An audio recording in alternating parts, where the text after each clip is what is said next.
Hello everyone, and welcome back to Echo. It's been a year. It's been a year since I've streamed this, hasn't it? Oh, that's fine. That's fine. You always come back. It's fine, Ian. It's fine. Oh dear. Oh dear. Yeah. Okay. Okay. How mad would you all be if I restarted Leo's route?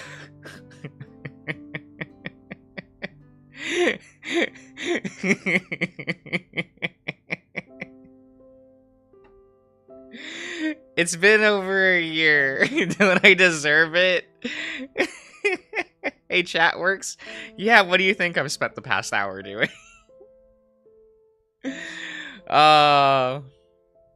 Yeah.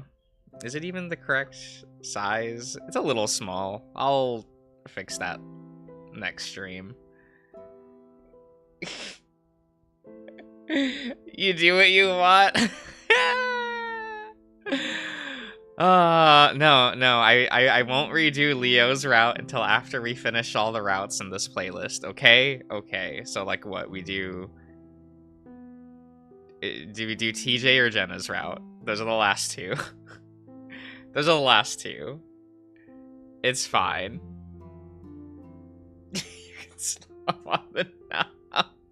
Look. Just because I would, doesn't mean you have to say it.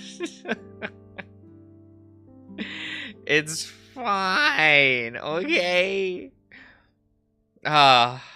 You choose.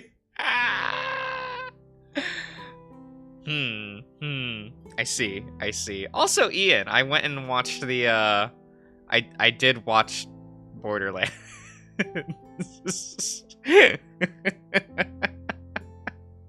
Boy, was that a movie. That was such a movie of all times. Give it to me. You know what? I was really taken aback on how it was bad, because I expected the movie to just be cringy.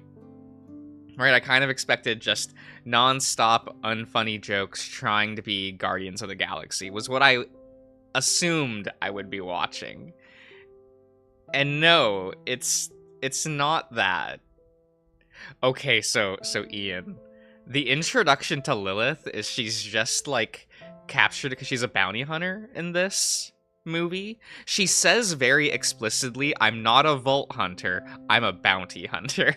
And she's very explicit about that. Anytime anyone refers to her as a vault hunter, she's like, no, I'm a bounty hunter. I don't know why that's a thing, but that is a thing in the movie.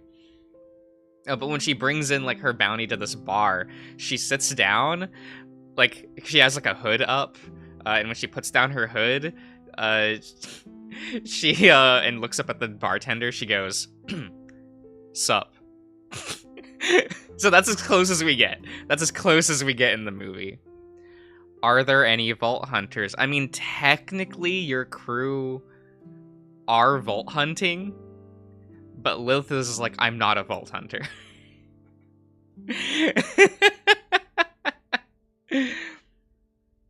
But I was really surprised how monotone and stern the movie is. Like, characters are not quipping jokes all the time. Lilith is actually just pretty stone cold and like, just, yup, we have to go here. Roland. And Roland's barely in the movie because the movie actually is just Tiny Tina and Lilith. Krieg and Roland are there for action scenes basically, and that's about it.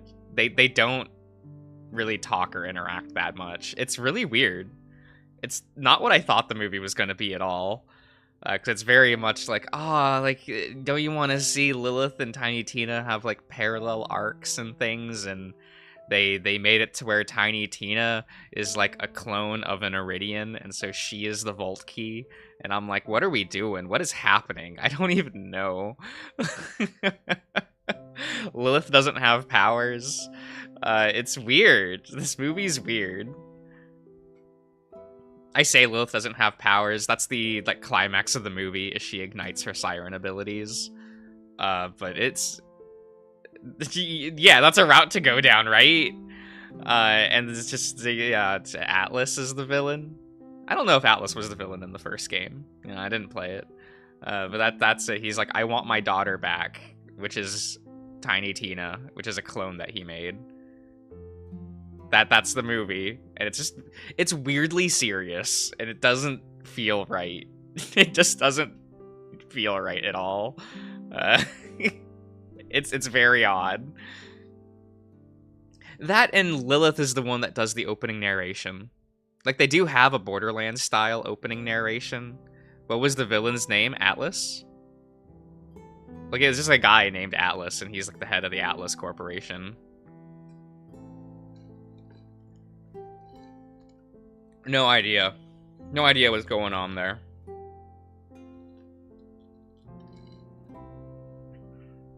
There was like a general woman. Okay, just gave him the same, right? There was like a general woman that worked under him named General Knox, and she shows up like 3 times in the movie and then gets shot and dies. So, okay, I don't know what's up with that. I assume she was a character in the game. Boy, is she not a character here. And they keep just dropping names of locations to, I guess, try to get something out of audiences. It's very odd. They'll be like, we could go to the Tundra Express to do thing.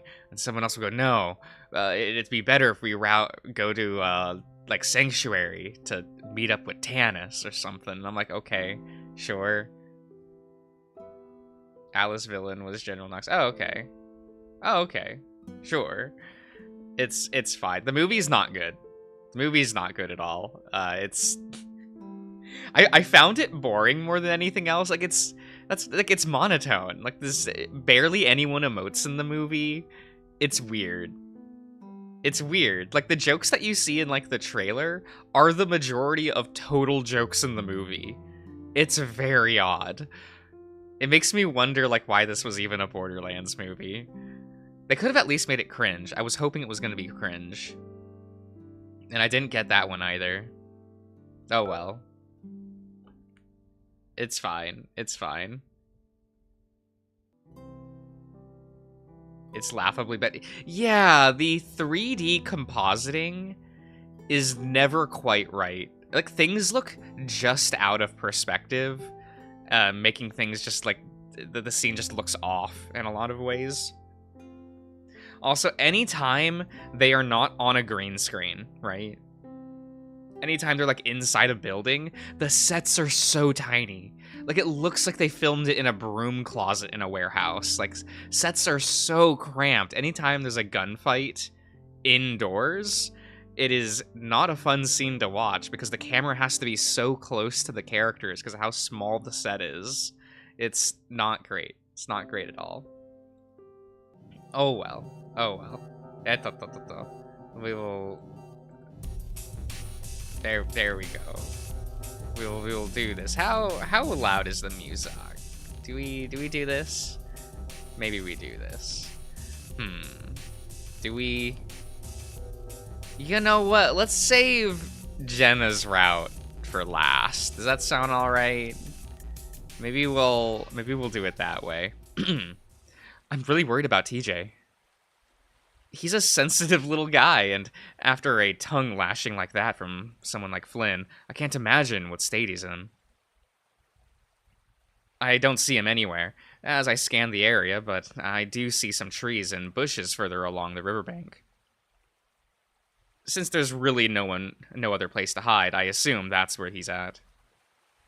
Sure enough, I see him immediately. He's sitting down, knees drawn up to his arms, folded on top of them. He's got his forehead resting on top of his arms, staring down at the sand between his legs. I stand there for a moment, wondering if it will just be better to leave him alone.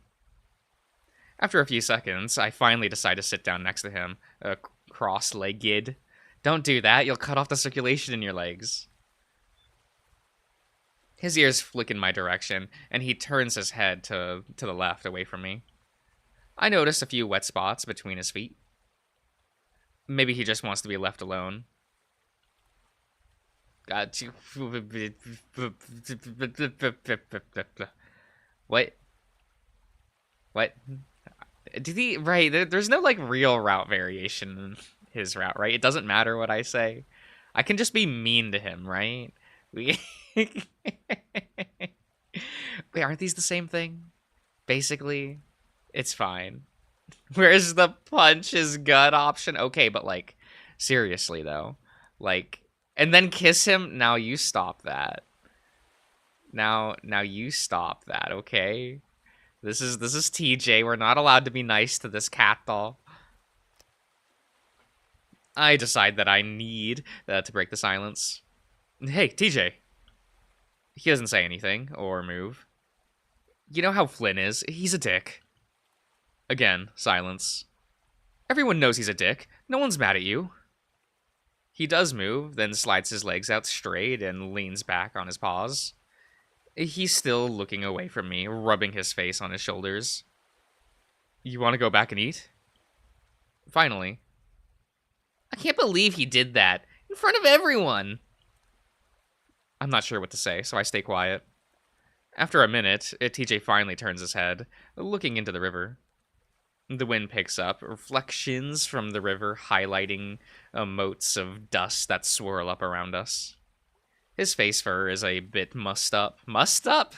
Mussed up. Okay. It's spiked up in a few places from being wet. It's an unusual sight to see his fur unkept. I mean, what the what the heck? Let TJ say fuck. TJ, unable to even curse, though it would probably be the best thing for him. He adjusts his legs to sit cross-legged, like me, and wipes his face again. Did you know what he was talking about? I take in a breath, unsure about how I should approach this. I think so. TJ's ears lower. Listen, no one else thinks anything happened. We were so little, especially you. I mean, I can't believe he's doing this. Ah, hello, Snowball. I trace a claw through the dirt, drawing some wavy patterns as I try to make sense of all of this myself. I think it's just because he was such a good friends with Sydney, and he just wants more than the truth. I look sideways at TJ. He's just sitting there looking at the dirt. And I guess you were the only one that saw him, so saw what happened. So he only has you to go after. I saw him drown. Okay, TJ. He's making this more than it needs to be, right? It's... No, I don't say anything, but I feel myself cringe inwardly. Pretty soon tears are running down TJ's face, but he doesn't bother to wipe them away. He's not just sad, though. He's angry. I hear it in his voice as he goes on. I saw Sydney drown, and Flynn thinks he's the only one that's hurt. He thinks that he's the only one that feels like he's in a nightmare. Well, maybe. His voice cracks, and he looks away from me again, wiping his face. Maybe I haven't told him everything because I don't want him to have those images in his head. TJ takes a moment to steady his voice, working to get his breathing back to normal. I just wish I could go back to that day. TJ, there's nothing you could have done. I know my words are meaningless crap, and I hate myself for saying them. But I have to say something. Not one of us would have been able to do anything if we were there. Yeah, especially Chase. He can't do anything. You would have. Damn, called out. Immediately. Well, besides, I already know I have... Oh, excuse me. I couldn't have saved him on my own. That isn't what... TJ takes a moment to wipe his face again and When he's done, he doesn't go on. We sit in silence for a while after that, and I adjust myself so that I can lean back against the rock behind me. I pat the ground. Sit next to me, Tej. I always forget he calls him Tej. Like, what is this nickname? It's like, TJ's already a nickname. Why is he like this? Why is our good friend Hunter like this? He's calmed down for the most part, and after a moment, he does crawl over to sit by me. I pick up a few pebbles and toss them into the river. Remember when we used to call it Seesaw River? Yeah. He leaves it at that, so I drop it. I rest my head back and close my eyes, only then realizing how tired I am. In some way, I can see why Flynn is so suspicious, or at least why he believes there's more to the story. There clearly is. But while I do want TJ to tell me more about what happened, I could never bring myself to ask him. I honestly feel that if I ever want to help him with his past, I should probably come to terms with it myself. I crinkle my brow, toying with the idea of going back. Hello, Michael. It's been a while. It's been a while since I've read Echo on stream, and by a while I mean 11 months. We finished up Carl's route last September, so it do be that way. It is what it is, and I thought maybe it would be nice to just read some Echo. I like this game. The annual dose. No, the annual dose is gonna be the annual rereading of Leo's route, right? Right. You all are fine with that, right?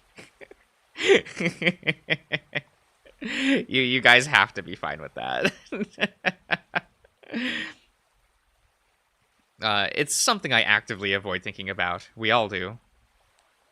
But like Jenna said, maybe talking about it, thinking about it, might actually help.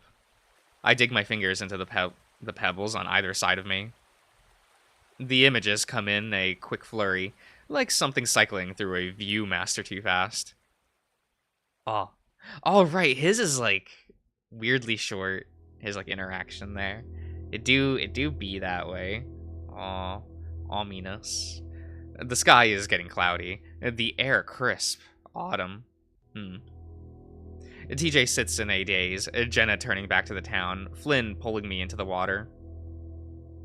Me grabbing onto a neck scruff, pulling back to the shore.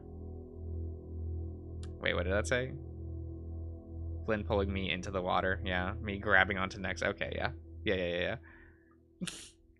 Why is Josh here? Just to suffer? This isn't suffering. This is a good time. For me, anyway. Carl sits sitting on a rock, bawling. Leo starts trying to do compressions. And Sydney just stares. Sirens, the helicopter rotor, adults everywhere. I'm home.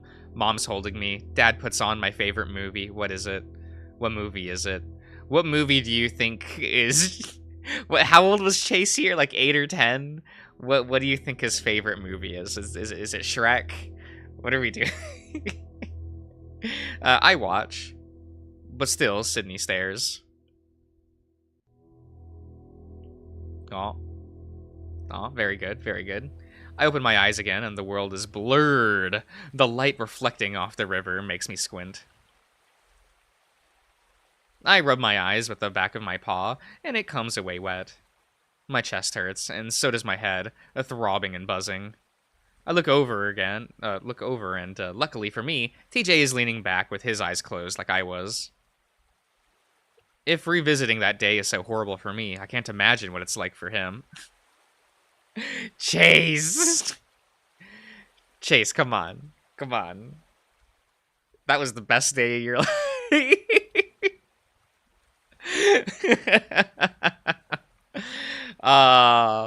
Was the best day of Chase's life actually Route 65? I feel like that was the best day of my life. Don't look at me like that, okay? You don't have to be this way, okay? I decide right then and there that I'm not going to press TJ on what happened.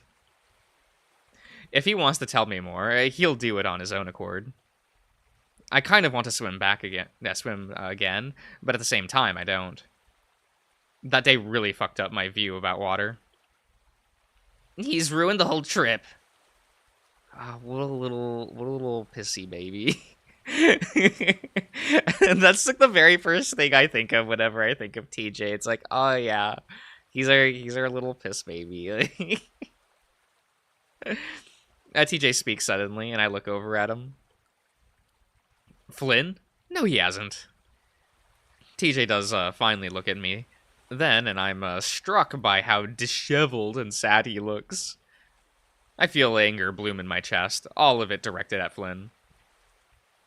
What a selfish prick, thinking he had the right to ruin everyone's good time just because he felt like shit. If he were here right now, I'm pretty sure I'd punch him in the gut. Listen, we don't all need to hang out to have fun. We had fun at the park with just you, me, and Carl, remember? If Flynn wants to be a douchebag, then let him. We'll do our own thing. TJ sniffs, and I see his tuft ears perk up a little bit. Don't you want to go hike the trail? He smiles at that and looks at me. God. I hate going trail hiking. I'm just... Look, I'm a tired boy. I get tired real fast walking, okay? Just... No. Let me... I'm gonna just lie in the motel or, like, go out to the Peyton Mall or something. You didn't want to hike. I can tell. I grin. That's because it's so freaking hot. But seriously, we didn't come here to lay in the motel all week. And we can bring water. Just dump it on yourself every half hour. That's how I manage, along with taking plenty of breaks. Oh my god. Or we could just not. TJ leans back and spreads his legs out. You have the gamer stats. Now look here, Michael. Now look here. Just because it's true doesn't mean you need to say it. This is why I can't play Ring Fit, right? Like, I could never play Ring Fit on stream. I know that's a thing that, like, streamers do, that VTubers do, you know, but not me. Can't do it. We're not doing that. I can see he's starting to get excited at the prospect of hiking, and that makes me feel better. Well, if you're able to do it, I guess I shouldn't complain. I look over his fluffy form, which, by itself, is enough to make me sweat even more than I already am. Jesus Christ! Play it for the dragon in the singlet. It's pretty good. He's a pretty good design, I'm not gonna lie. It's singlets look cute, okay? You know, I always thought you'd go back after you graduated high school. Huh? The Great White North. I say it dramatically, nodding upwards as if that's where it is. Your parents did. TJ's family moved to Echo when he was only like 6, from a small town called Wasatch.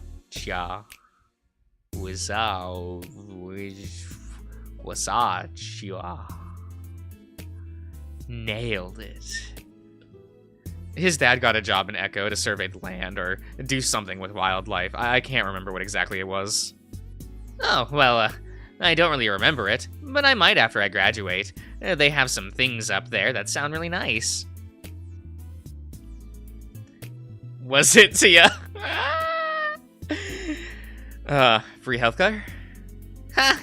That, I guess. And snow. For a moment, I wonder if snow is to a lynx what water is to an otter. A lot of snow did sound kind of exciting to me, though. Here, we'd be lucky to see a single dusting of it a year. Snow is overrated, okay?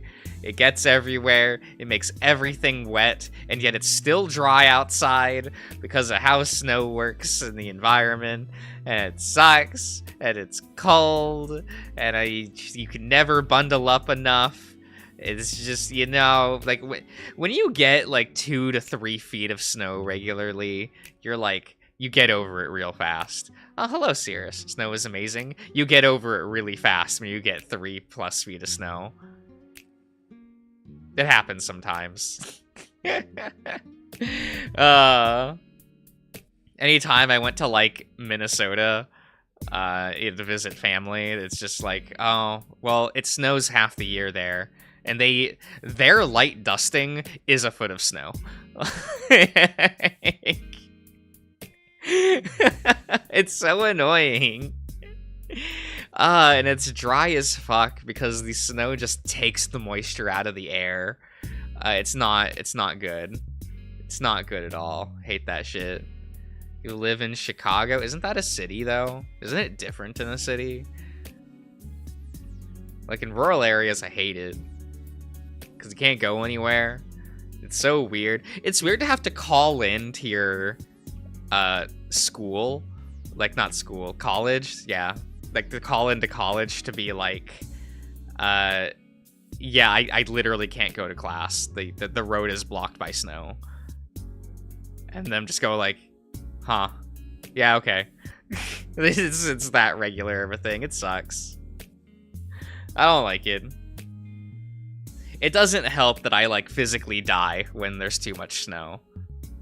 Due to my, like, weird, like, body condition? Skin condition? However we are gonna define that. Where, like, if it's too dry, I just start dying. Yeah, it's not great. Of course. I'm gonna bring some of my equipment, too. I think I want to get some shots of the canyon.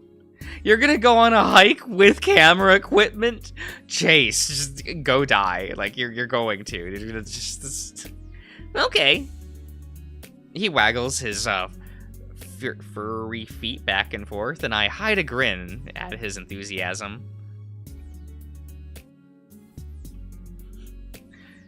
Alright, so, we're going to have to get up around 6. No! That's when I go to bed, TJ! It's no! Oh. Why no animated toes CG? Now you stop that, Ian. Now you stop that. I want to be able to make it to the canyon for lunch, where we can rest for an hour or two. Then, you can tell how excited TJ is by how much he's talking. Well, if anyone's good at planning things out at a ridiculously meticulous level, it's TJ. We sit there for about 20 minutes or so and just talk, mostly about school and what our plans are once we graduate. Where is everyone else now? Like, shouldn't... Flynn would have fucked off, right? Already? He's like, fucked off. Wouldn't Jenna and Leo have come back by now? Like, in 20 minutes? We know Carl's just bacon. Like, he's doing okay. He's living his best life. 20 minutes or so and just talk. Mostly about, yeah, school and graduation. I promised TJ that we'll meet up again before I do. That's when I get a text from Jenna asking where we are. Okay, it takes 20 minutes? I stand up, I'm brushing off my pants to get all the ticks off before reaching down to help TJ up. Well, we better go back. Guess they're all wondering where we are. When we get back, everything's packed up and in the van, along with Carl and Jenna. Like, they're packed up and in the van? Leo's leaning against the van, waiting for us, his paws in his pocket, probably looking cool and sexy, you know? Because that can be a cute look, just like hands in pockets leaning against the van. Like, it's just like, you gotta run up and hug him. He's cute, okay, guys? It's fine. It's fine. He was probably crying about Chase to Jenna. She can take it. She's a psychology major. She's forced to take it. Ah, there he is. There he is, a perfect man. It's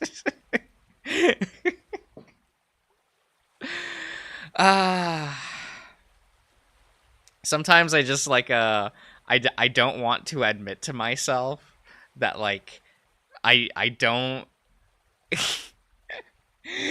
like I don't want to admit that I probably like Leo as much as I do, because he reminds me of Torihiko. But that's fine. That's fine. He looks at me, then over to TJ, obviously trying to gauge his mood. Well, hello, Maujo, Fade? Fade, let's go with that. And Rekko. Yeah, hello, hello. Everything good? Yeah. TJ answers before I can, and whether or not he actually is okay, he sounds happy enough. A perfect man citation needed? That's so... Josh, that's not fine? No, it's fine. No, it is fine. It's just, look. I've been in love with Torihiko for half my life, and I don't like having... I don't like how that's a real number.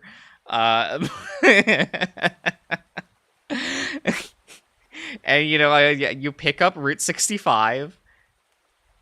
Like if you just look at Route 65 a little bit, he's basically just Torihiko, and you know that was an easy I fall for him. Okay, it's fine. Well, all right then. We get in the van at that point, no one saying anything as we make the short drive back to the motel. Well, I guess if you do take into account the fact that, like, Leo helps organize the meeting of, like, the friends getting back together, like Torihiko did. You know, it's cute, and it's your childhood friend, and he's here for you, and he's a good guy, okay? It's fine. You're, like Lewis says, your fetishes are what make you. Damn it. No, it can't be this way. We get in the van at that point, and no one says anything as we make the short drive back to the motel. There's something so nostalgic about the motel. Maybe it's because I still live in towns. Like the town I live in still has motels that look like this. And a lot of the towns like around here, all like, you know, it's a lot of small towns and suburbs where I live, right? So it's like everyone has like motels and shit. What if Tora had an actual route and you could get a bad end? You would love that. Look. You don't have to call me out on me. You don't have to do this to me. I still like the good ending, and that would be my preferred ending, probably, hopefully. It's fine. Like, it's fine. As we get out, Leo tells us all that he's going to have a word with Flynn, and despite the spoiled afternoon, we still had stuff to do over the week. I'm not too convinced myself that will happen. I am convinced that it's gonna be awkward as fuck if we do.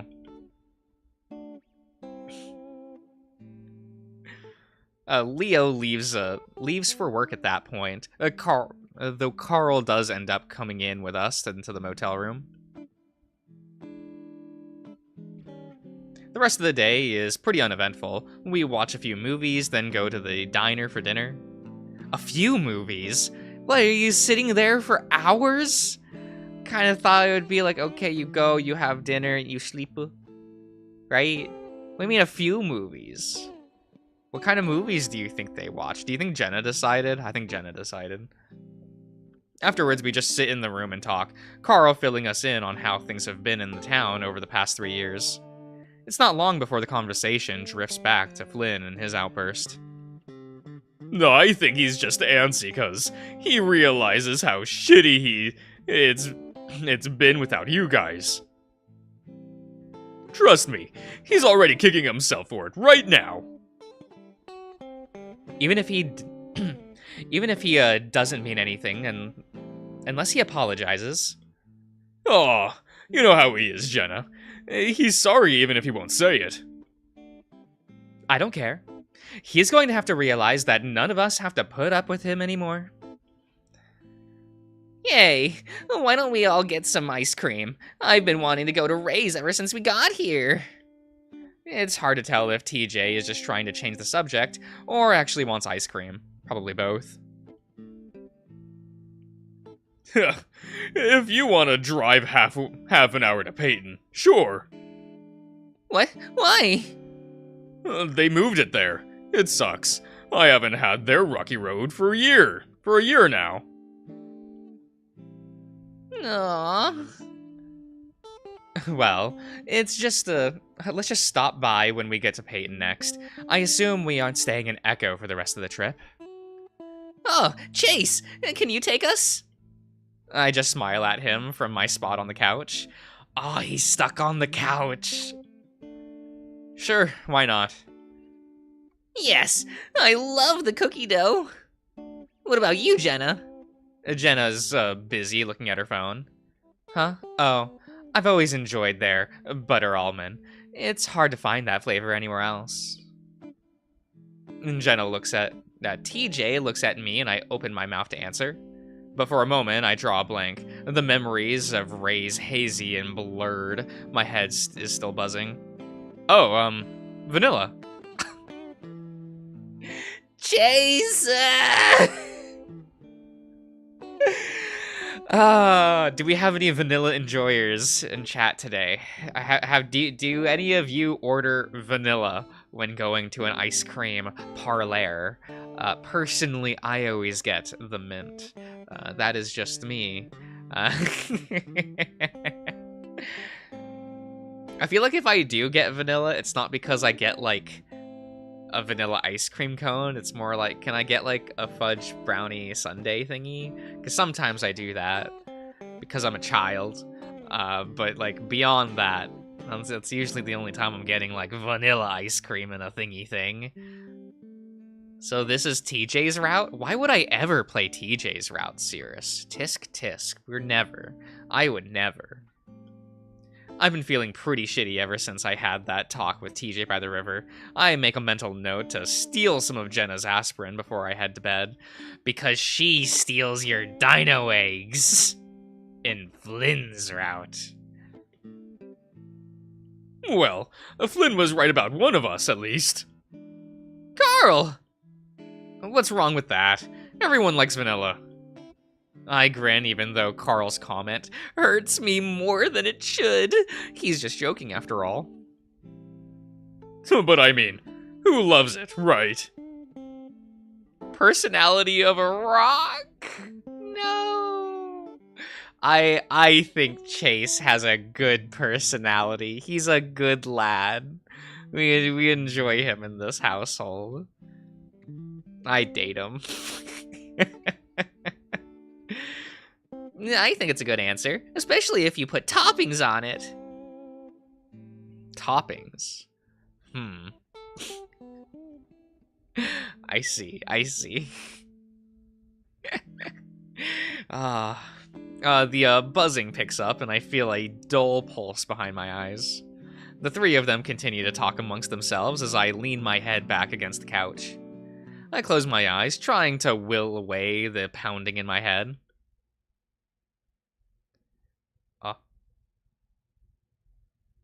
I open my eyes. The room is dark. Jenna is in her bed. TJ is in his. Carl's wrapped in a blanket on the floor. Banished to the floor.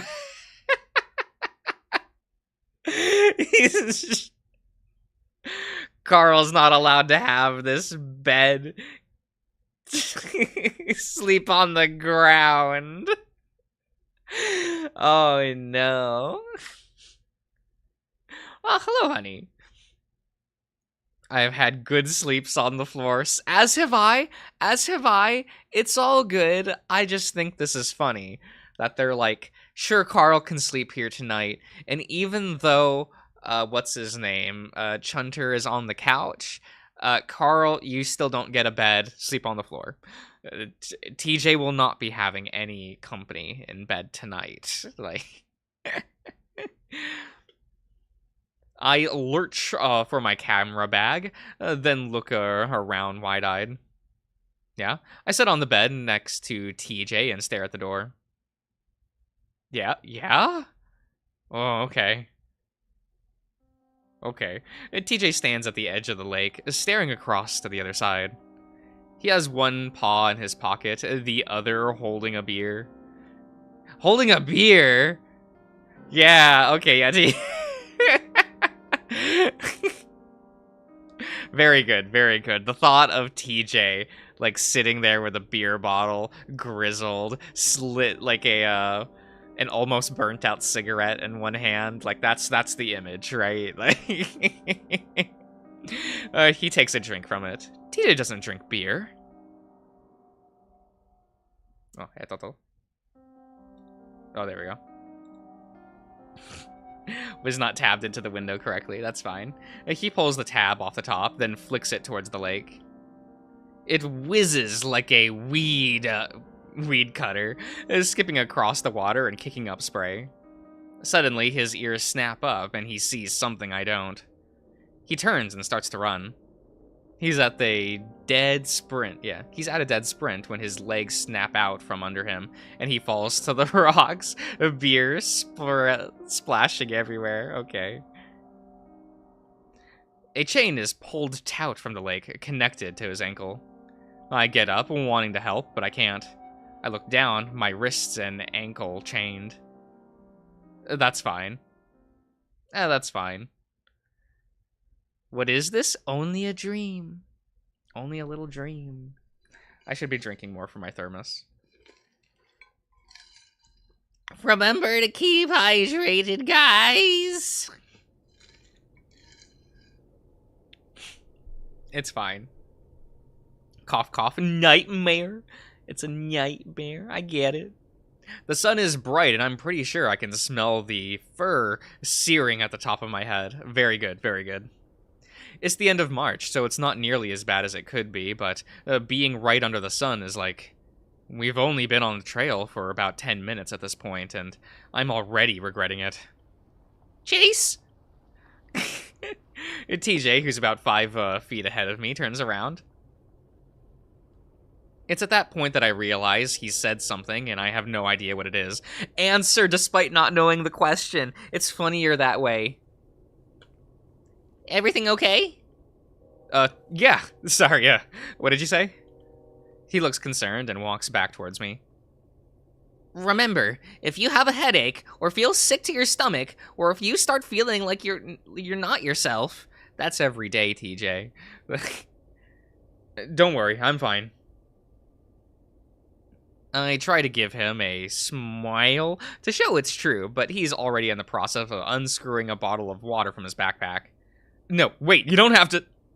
He dumps half of it over my head, and I hurriedly unshoulder my camera bag. Watch the equipment.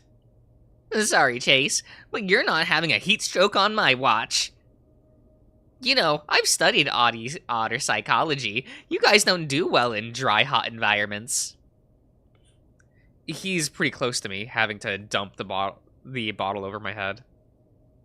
I keep holding the bag away from my body while I look down at him, water dripping from my whiskers. Oh, that's kind of cute.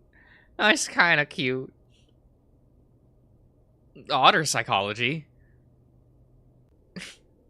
You must say oddies? No? Wait, did I say that? Wait. Did I say something without realizing it again? Look, it's fine. It's fine. You did? No. Let's go. No. I didn't mean to. There's no proof. There's no proof. Okay, it's fine. It's fine. Yeah, it's like your body. It's parts and what they do. It's a little awkward that TJ knows more, knows how my body works for some reason. Ooh, I don't like that wording. I don't like that wording a lot. It's just not, that's not good. That's not good. Huh, so like, you've studied all my parts? The attempt at humor is weak in the first place, but I realized too late that I'm talking to TJ and that he probably wouldn't have laughed even if it was funny. He looks a little taken aback. Oh, well, yeah, we all have different anatomy, so it's important to... He trails off, and I can tell that he's blushing. He frowns at me. Are you making fun of me? What? No, no. No, baby boy. No, I would never. No, I was just trying to... He turns away suddenly and starts back up the trail. We should keep going. It's an all-day hike. He's upsetty. I follow him quietly. It's hard to judge the type of expression he just had on his face. It wasn't exactly angry, more frustrated. I'm pretty sure it's because he knows I like guys. Even in college, my straight male friends get uncomfortable when I joke about sex. Same. Every single time I make a joke about, like, gay sex or something, most of my friends are like, but do you have to? Or, can you not say that the thing I like is hot and sexy? I have a friend like that, where he's just like, no, but, like, barbarian characters are cool, and werewolves are cool, and I'm like, yo, they hot. And he's like, no, don't do that. It's a whole thing. Like they think I'm coming on to them. Really? Yeah. Usually I get asked, like, you don't like, you're not coming, like this wording exactly. I've, that I'm like, that, like, you're not coming on to me, are you? Like, you're just, it's a whole thing. It happens a lot. I'm kind of just used to it. Oof. Awful. It's just how it is. TJ's never told them how he feels about my sexuality. In fact, I know nothing about his sexuality. It's probably because he's murder sexual.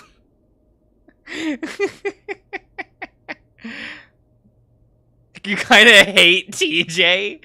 He's supposed to be hateable.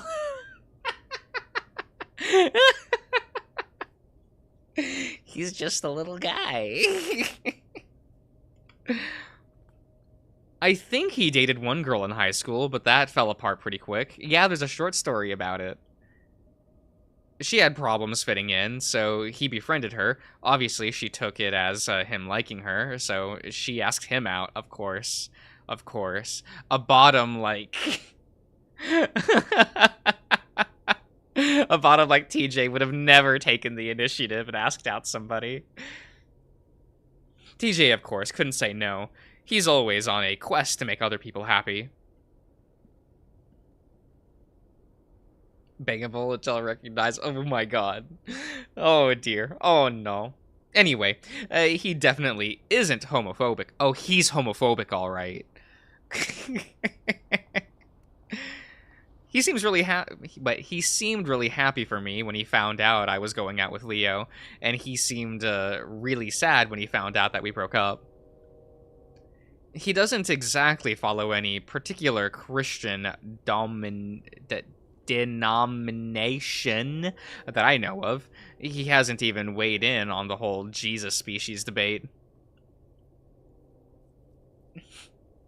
Homosexual, homophobic, very good, very good. We love to see it. From what I can gather, TJ just likes the spirituality of the whole thing. Once Leo told me that TJ is the type of Christian that Christians always say they are, but definitely aren't. I have to agree. Oh. Well, okay. 2 hours later, and I'm pretty sure I'm going to die. Lit. I am particularly particularly stumbling after TJ, the Lynx, 15 feet ahead of us, ahead of me. Right, because Jenna's not here with us. There's no three. There's no rock that looks like a face, rock that looks like a rock face. Right? That's in Jenna's route. He doesn't even notice either, cheerfully marching along up the steep trail and over rocks as if they aren't even there. I'm dying. Literally dying. My foot slips and I faceplant. I lay there, waiting for TJ's god to take me. Chase! I hear some stumbling and TJ slides up next to my body, sending a cascade of gravel over my head. Oh my gosh, are you okay? I hear the telltale sound of an unscrewing bottle. I turned my head to the side. No. A gush of water hits me right in the face, and I jerk up, sputtering and wiping my eyes.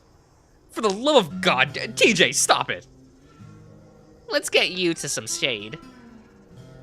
He grabs me around the arms, that's what that says, yes, and starts dragging me towards a big boulder. Calm down, I can walk.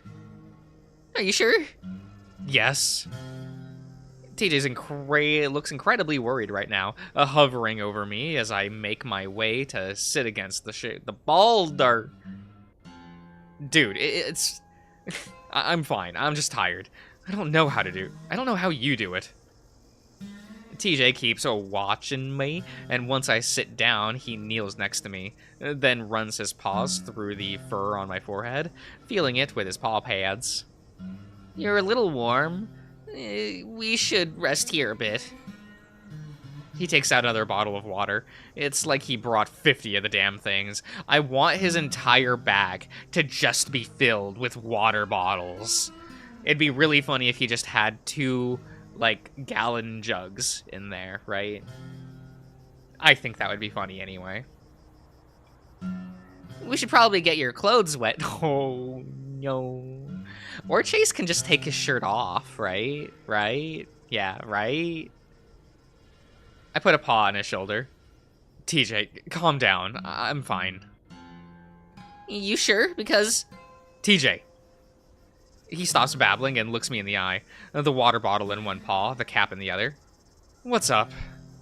He looks at me for a second, then breaks eye contact, slowly screwing the cap back on the bottle.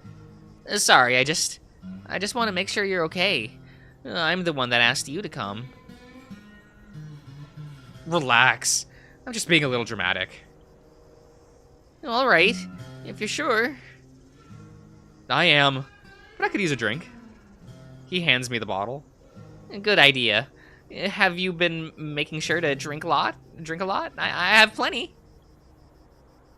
Yep, my piss is crystal clear.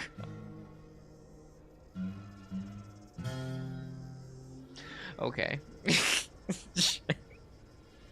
I thought it was just Leo's route, guys. I thought it was just Leo's route.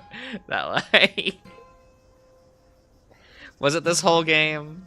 Is this like Brock the Investigator, in which there's a suspicious amount of piss mentions?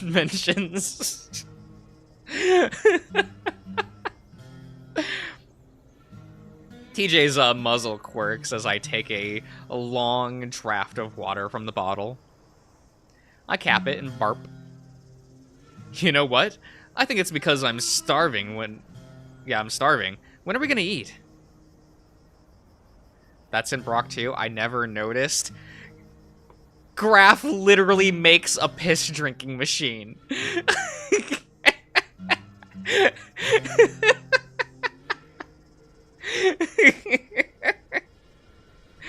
Graph would be the kind of man to be like, do you want to drink my piss? And you know it.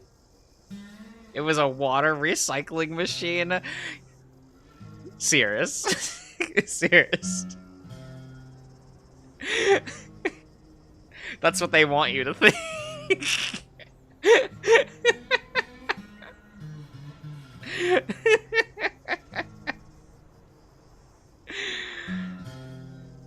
I have some granola bars, though. Dude, I'm hungry. For real food. For real, for real. It is real food. Anyway, it'll be so much better if we do it at the top. Besides, this is the hardest part, and it's almost over. It's all downhill after this. Oh my god. Are we talking about the route? Or just, Chase's mental state? Literally!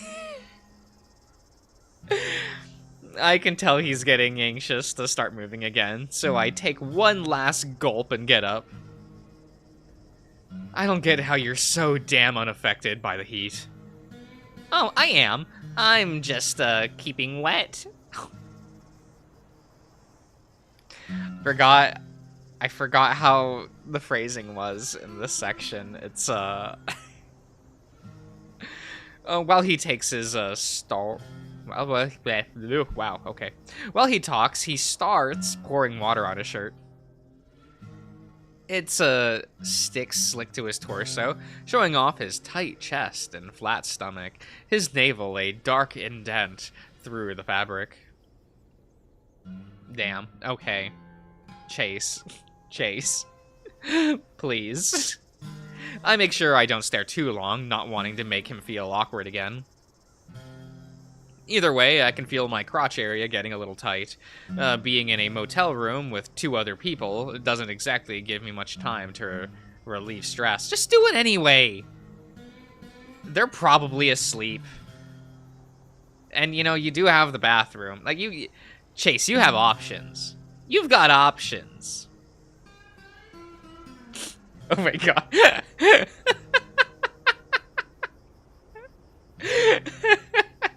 Michael, what's wrong? Maybe my straight friends did have some reason to be wary.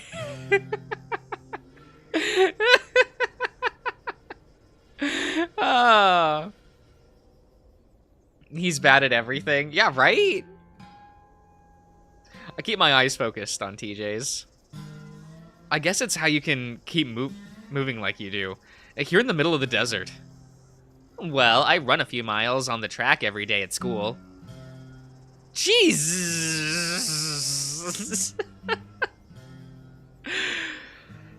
Chase, if he's your friend, he'll accept the fact that you say things like this. We start up the trail again. It's TJ sticking by my side now. I feel bad after holding him back, but at least now it's less likely I'm gonna eat shit again. Wow, okay. We did it! I want to believe that TJ, like, jumped in the air, like, fist raised, like, we did it! Yeah! Freeze frame, you know? And TJ looks over the view as I stagger up behind him. I'm not as beaten up as I was earlier, but my legs are really starting to kill me. I lean over with my paws on my knees, panting. Swimming is definitely a better way to work out. TJ turns on me abruptly, and I straighten up, smiling. He holds up both his paws, grinning. High five! I slap them with gusto, and TJ laughs, pulling off his backpack and sitting down on a rocky bench. I look at it, a little confused. What's this? A rock bench! It's always been there. I think some seniors from the old school made it. See? He scoots over, pointing at the back, and I look closer. Etched out in large letters and numbers, it says, Echo High, class of 56. Aww. They used to paint the They used to paint the year on the canyon too. You can still see some of them. Sure enough, I see some white lines on the canyon wall. 52 here, 72 there. The school closed after 1980, so I assume there's nothing after that. I sit next to him and lean my head back, closing my eyes. While the hike had been a massive bitch, I still don't regret coming.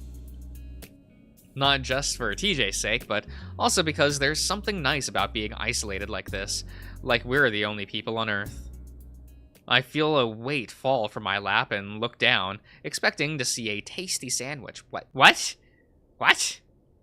Instead, I find a big, fat, hairy tarantula. I freeze as my brain processes what's going on.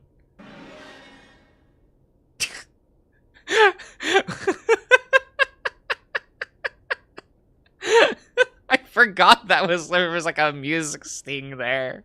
Like, what? Sure. Then I scream and take a swipe at it, at the same time doing a sort of spastic dance to the right. I slide off the bench onto the ground where I roll several times to get away. Holy fucking shit, son of a bitch! Jesus shit, you son of a bitch!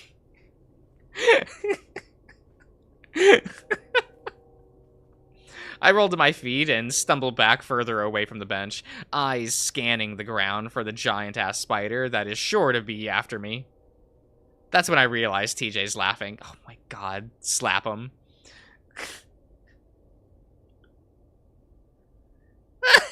Chase! Calm down, it's... He holds up the giant spider, its frozen rigidness telling me what he couldn't finish. Fake? TJ's still laughing, but I'm still hugging myself, shivering and flinching every time I see something spindly. I'm shocked, shooketh. But not because of what just happened, but because TJ did it to me. Fucking TJ! We can push him. We can push him off the canyon, right? We can just... He deserves it after something like that.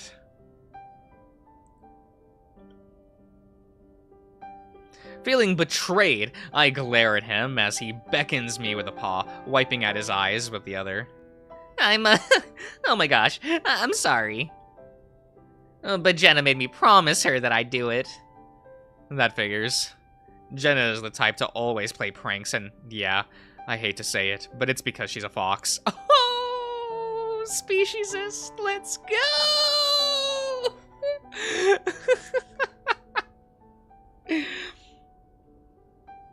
I rub my arms up and down with my paw, shivering again. I can't believe you! You know how much I hate spiders! One of my worst fears had always been that of a tarantula getting into my room. I used to regularly shake out the bed sheets when I found out that they had lived here in Echo. I'm sorry. I thought you might not even fall for it. You know the ones here are blonde, right? Yeah, TJ. That's the first thing that comes to my mind when I find a fucking spider on my lap. His ears do lower at that point, and he stops laughing, though I can tell he's trying not to smile. Listen, Chase, I'm sorry. Let's eat.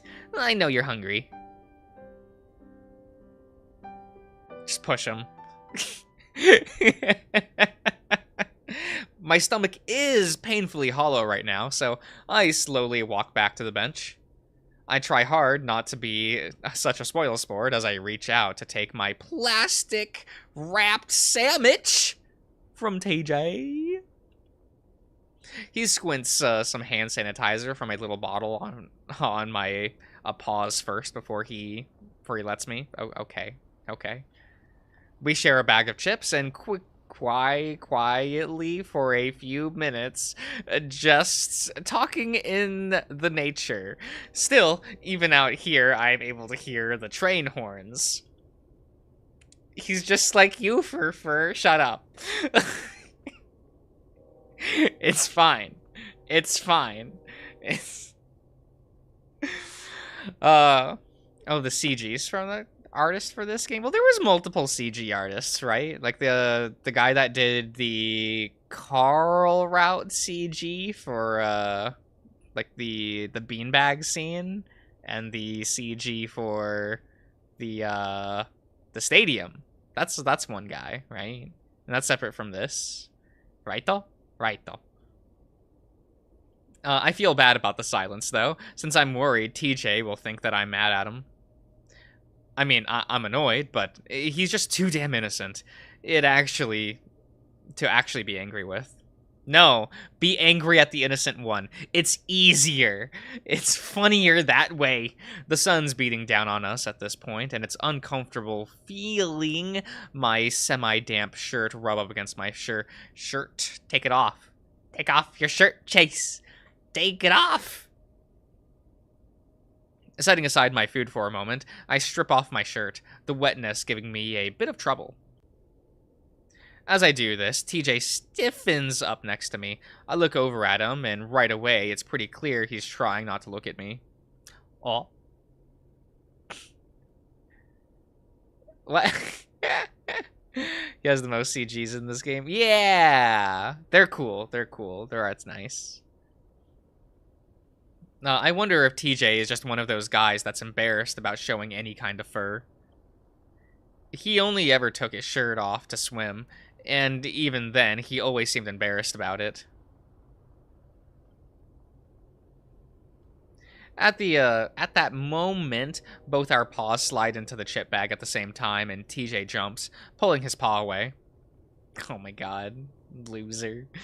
I look over at him, quirking him an eyebrow. Sorry. For what?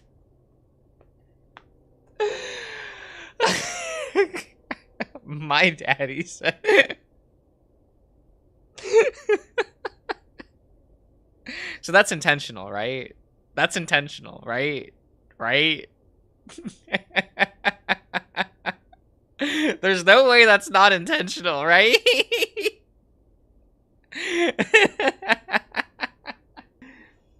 Oh dear. Never mind. I watch him take out his phone, and I'll look over his messages. When he turns the screen off, he pauses. I realize he's looking at his reflection, adjusting the fur on his face, pawing at both sides until he seems satisfied. Again, this is something he did when he was much younger, back when he was obsessed with his cheek ruffs being perfectly even. Just cut him off. At that point, like if you're gonna fuss about it that much, just cut him off. I don't say anything though, and just keep eating, bouncing one of my knees up and down. Oh, Chase is one of those people. Oh, it's damn awkward, and I can't figure out why. Usually, it's really easy to talk to TJ, mostly because he had a lot of things to talk about. I try to think of something to say. Remember when I made fun of you for the way you used to say sorry? Chase. Man, he brings up topics of conversation like I do. Darian is totally a knee bouncer, isn't he? Not all the time. He is sometimes, though. But I have a lot of friends that like the, like for card games that are knee bouncers. And I'm always like, oh, they're thinking hard when they start like doing like the knee thing, and that's when I relax, because it's like if they're thinking hard and I don't have to think that hard, that means I'm gonna have the better outcome. TJ gives a bright, high-pitched laugh, and that makes me relax, feeling like I just broke the ice on the first date. Yeah, it's one of the first things you said to me. I was trying so hard to fit in, and you just put me on the spot in front of everyone. The scene plays out in my mind as TJ talks, the image of a 7-year-old lynx looking way too small for his puffy winter fur. He just backed into me while trying to catch a ball thrown by Leo, and had turned around, full of smiles. Sorry.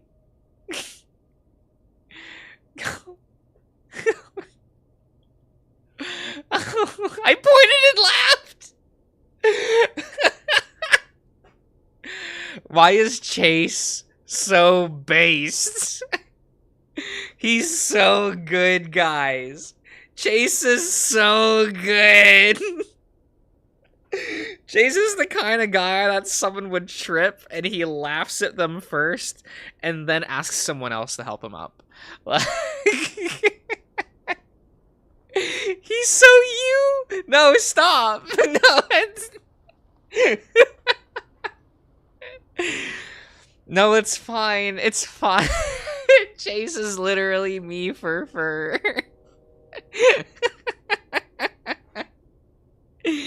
Oh no. Don't you mean sorry? That mortified look followed by what would become TJ's trademark run back home crying. Very good, very good. I must have practiced that word 100 times when I got back home. There's a little pang in my heart at the image of kid TJ saying sorry over and over again, trying to get it right. Well, I'm sorry for making fun of you for it. Why? It was a long time ago. Besides, you were just assimilating me into the culture. Sort of. If it makes you feel better, Leo did get mad at me after you ran away. TJ's having troubles keeping his lettuce-wrapped turkey together. Right. I always forget he does that. He gets, like, the lettuce bun thing. And I'm like, what? What? This isn't Asian barbecue. Like, what? Like, I've never been to a place that, like, served a sandwich that way. The only places I've had, like, meals in which they give you, like, lettuce to wrap your food in to eat is, like, an Asian, like, restaurant. I don't know, guys. Cultures are weird. He's watching his calories. Look at that delicious one. No. But Leo. Leo's body is good. He's got a good body type. It's fine. So, are you and him doing all right? I think so. We had a good talk a few days ago. That's good. He gives up on holding the wrap together and just instead starts picking up the remnants from the plastic. I wasn't dissing your wolf. He's my wolf. He's my wolfie. We all know he's not taking care of himself. It's okay, I'll do it. I'll cook for him. It's fine. He won't have to eat TV dinners anymore. Were you lonely after you left? I try not to act surprised that TJ's asking me these questions. Yeah, really lonely. Had a terrible first semester. Wasn't your first semester with Carl? Well, now we know how he feels about him.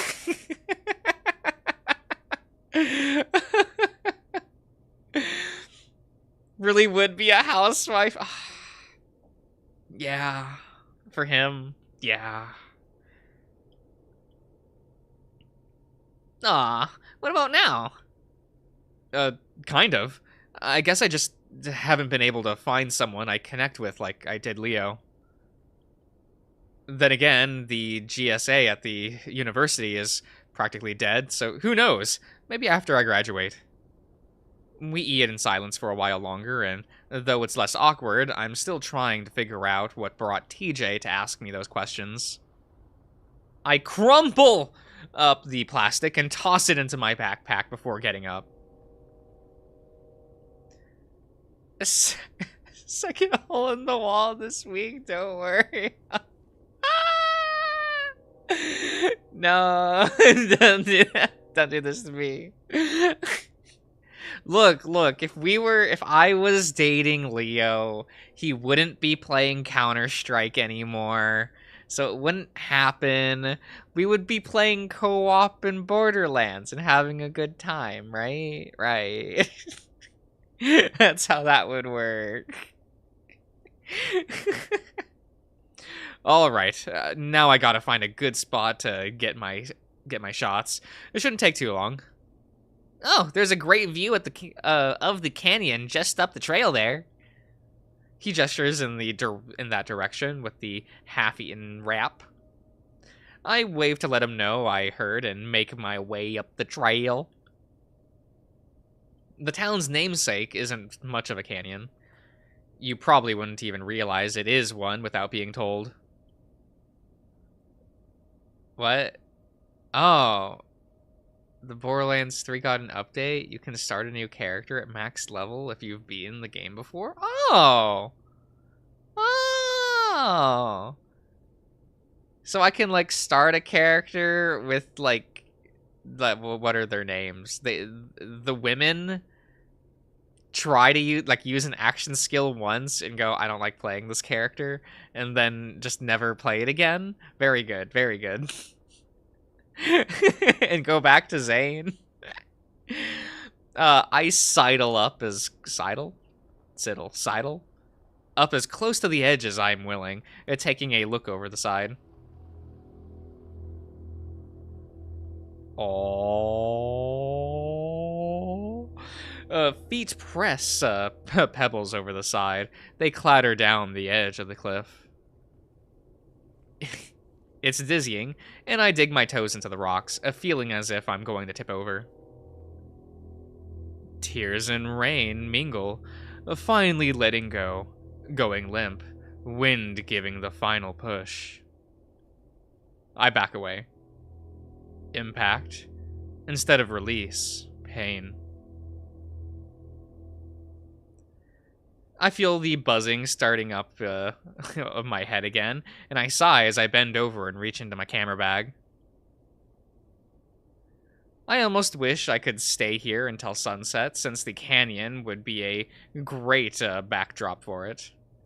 This is the mountain from Cliff's Route? Yes! You didn't realize that before? Are you serious? That was like the first thing I thought of when I read Cliffy's route. I'm like, oh, it's the cliff from Cliff. Cliff. Cliff? But I definitely won't want to hike back in the middle of the night. It doesn't take long, but about 5 minutes later, I've got all the footage I need.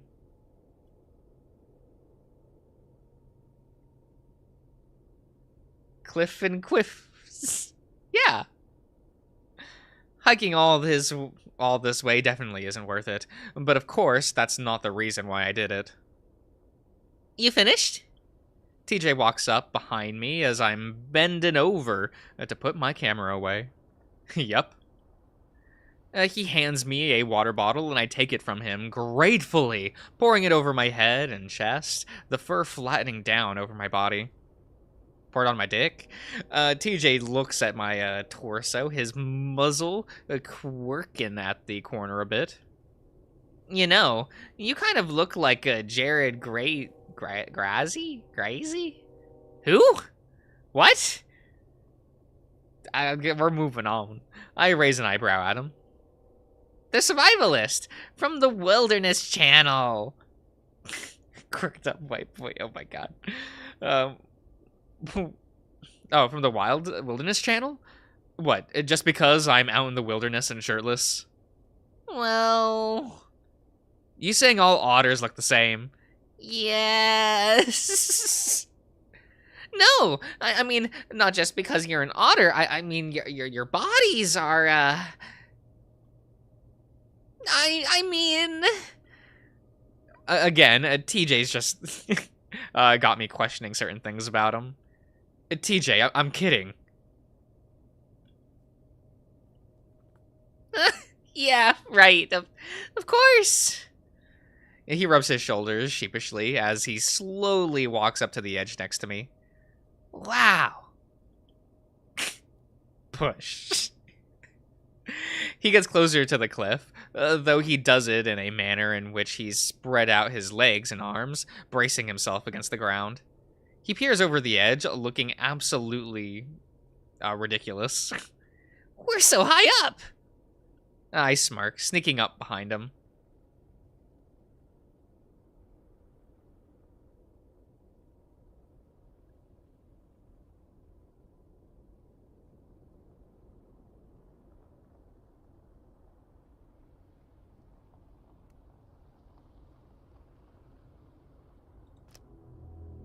Lingering for days, a white bone pokes through skin, maggots feeding off the living. What? Ah, hello, Scratcher. Damn it.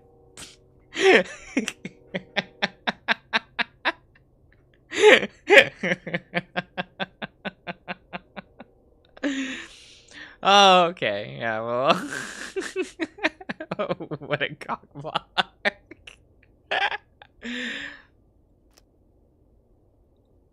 Okay. Okay. I grin, then suddenly slap both my paws on his shoulders.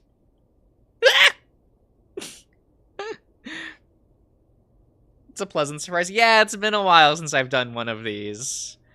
Like, I feel like I should do them more often, but then again, it's like, you know, I do have a whole other channel for VN readings. So it's like, it feels weird. I kind of just do this when I'm like, oh, but I want to reread a game because I like it. This makes me feel good. You know? Who's the extra creepy voice? That wasn't Sam. No, Sam's is a different font. It's fine. He fluffs out to twice his size almost instantly and flails around like a cartoon. Though I'm sure to keep my grip firmly on his shoulders, one of his windmilling paws catches me in the stomach.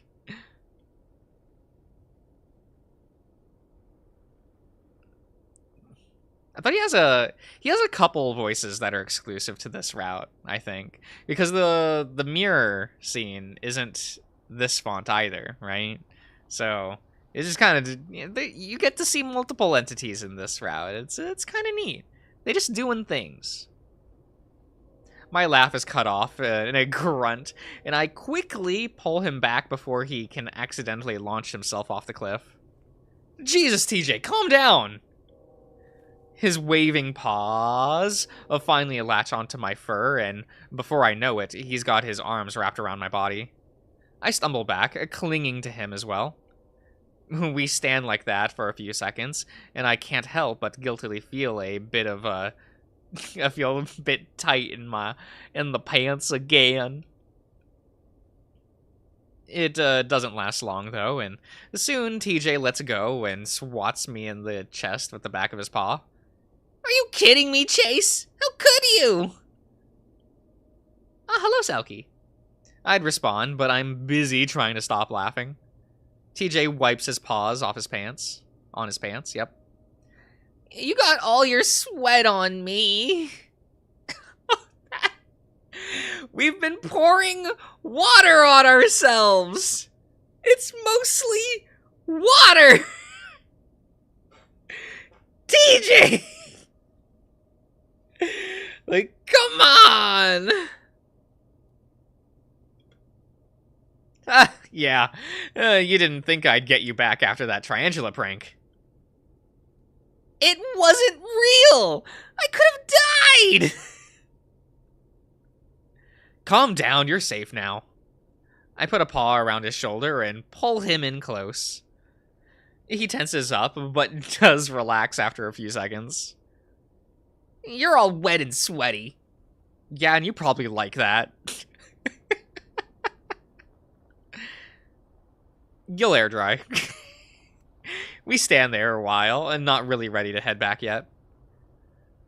And that's when TJ lets out a sudden, loud yell that almost makes me jump out of my fur. You do the best TJ voice? No, you stop that. No, I don't. No. No. I'm not yelling that. I put both paws over my ears. TJ, what the frick? He frowns. Where's the echo? Huh? It's called Echo Canyon. Isn't it supposed to echo? Oh, hey. Hey! I yell too. TJ lowers his ears a bit as we wait for the response. His ears perk. I think I heard it. Maybe we're just in the wrong area. But we're, like, right in front of it. TJ leans forward as if that will help, and cups his paws over his muzzle before yelling as loud as he can. Yeah! There, I'll do that one.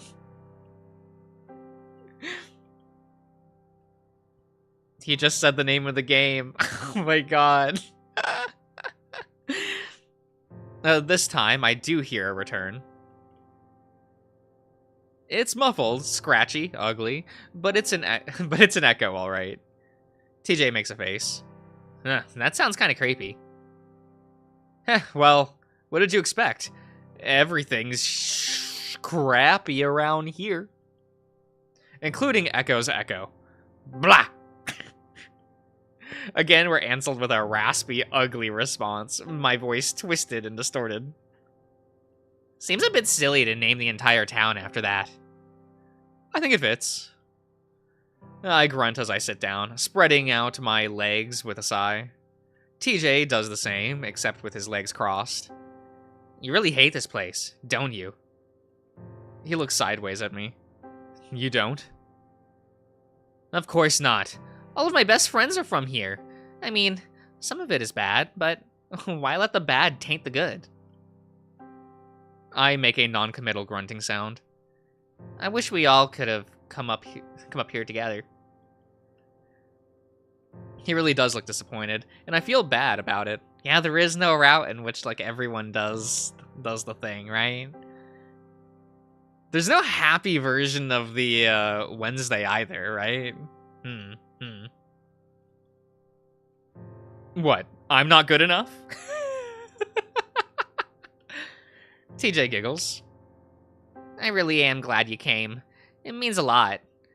It would have been pretty lonely otherwise. I look over at him, and he's looking me right in the eyes. His powder blue gaze is really pretty with the sunlight hitting it like that. He's smiling, and I smile back. Oh, suddenly his phone buzzes! He breaks eye contact to adjust his sitting position so he can get it out of his pocket. Probably Jenna checking in on. I turn to look at him when he goes quiet. He furrows his brow, at his phone, as if trying to figure out what to say. Everything all right? TJ?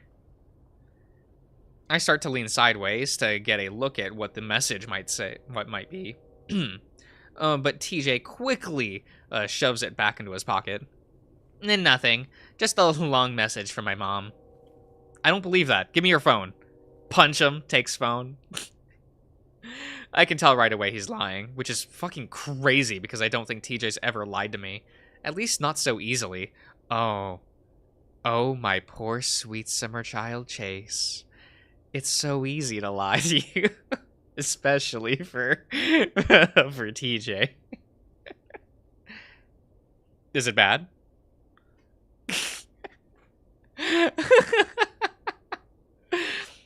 Gaslight, gatekeep, girl boss. Why is TJ that character? No, it's just something about when I come home for the summer. No, okay. It's weird because I know he's lying, and he's probably knows I know he's lying, but still here we are, playing along. He stares quietly at the canyon for a few seconds, then stands up, brushing himself off. All right, let's go. The cheerfulness in his voice is forced. It just sounds like he's about to cry. Like I said, it's all downhill from here. Literally. He turns away quickly and starts back down the trail, wiping his face. I hang back, wanting to give him time to get over whatever it is that's bothering him. I wonder if it's something to do with his family, like a grandparent passing away or something. I'd feel too intrusive about asking it right now, so I decide to put it off until tomorrow. The hike back is, like TJ said, literally downhill, so it's way easier than coming up.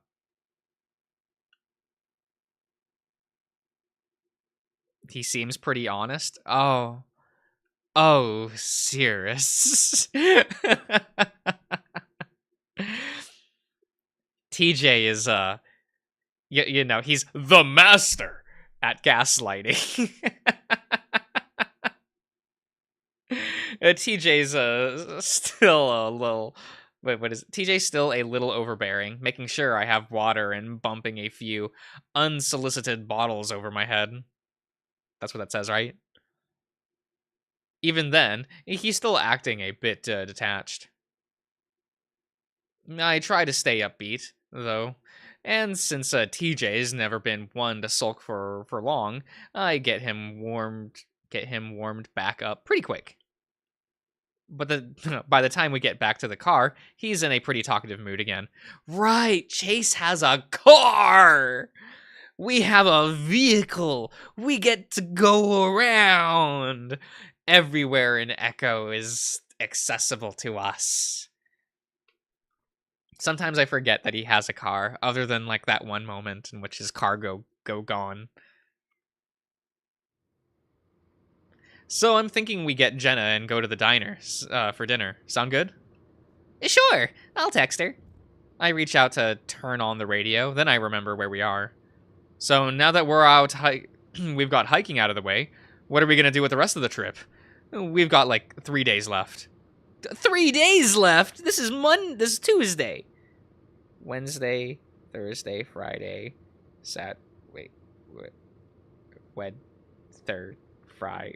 That's like 4 full days left, right? Or is this Wednesday? No, it's Tuesday. Is it Monday? I can get there. It's fine. It's fine. TJ rests his elbow against the door, tugging at the fur on his chin. Well, there are more trails than just that one. We could hike those as well. I cringe inwardly at the thought of more hiking, but I don't say anything, and I'm pretty sure TJ knows I'm not into it. But you still need to do stuff for your project too, right? I could help you with any research you might need to do. Right, it's like... it's weird, because you would think Chase would get more work done on his project in this route.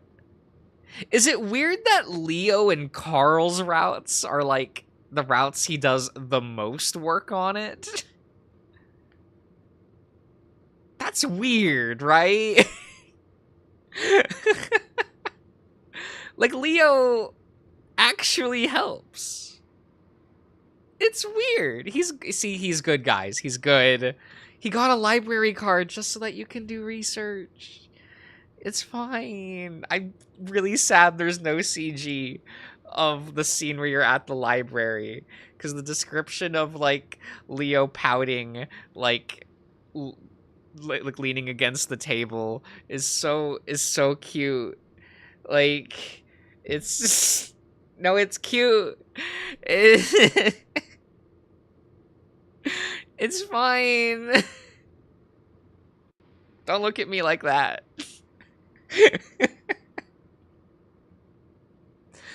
Maybe. It's pretty boring stuff. Well, the work, yeah, but hanging out together would make it fun. You can get chased and ignore the project. It's true. I grin at his eagerness. Well, all right. But I warn you, it's a pain in the ass. I mean butt. Oh my god. We're barely keeping things PG, Chase. It's fine. It's not worth it. Just BTV 14. It's all good. And TJ smirks at me. Chase, you don't have to try so hard.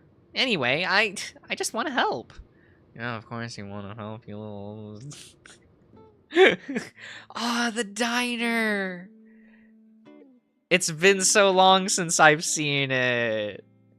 Ah, I like kind of hate replaying this game because I'm always like every background. I'm like, ah, it's that one. Like it's it's not as bad as when I boot up like Morinatsu. That one's it's really bad. But like you know, because this one's a respectable game, so I don't feel bad about how much I like this one. But it's fine. It's fine. No worries. No worries. It turns out Jenna just walked from the motel to the diner, not really wanting to wait for us. It's fine. It's fine, Michael. It's fine. Me and TJ step inside, greeted by the smell of what you'd expect in any diner. Burgers and fries! I mean, it's like the cheapest thing they can serve, and it's fine. I just, like, is it, Josh? Is it? It's not. It's...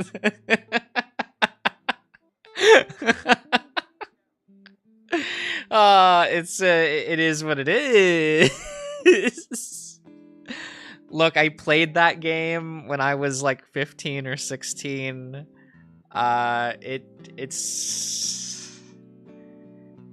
It's fine. The start of the stream revealed some things. No, it didn't. No, it didn't. We just talked about Borderlands. we just talked about Borderlands, the movie, for a bit. It's fine. Of his love of a certain tiger. Don't be rude.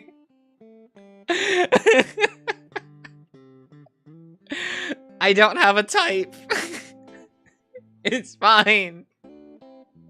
It's okay.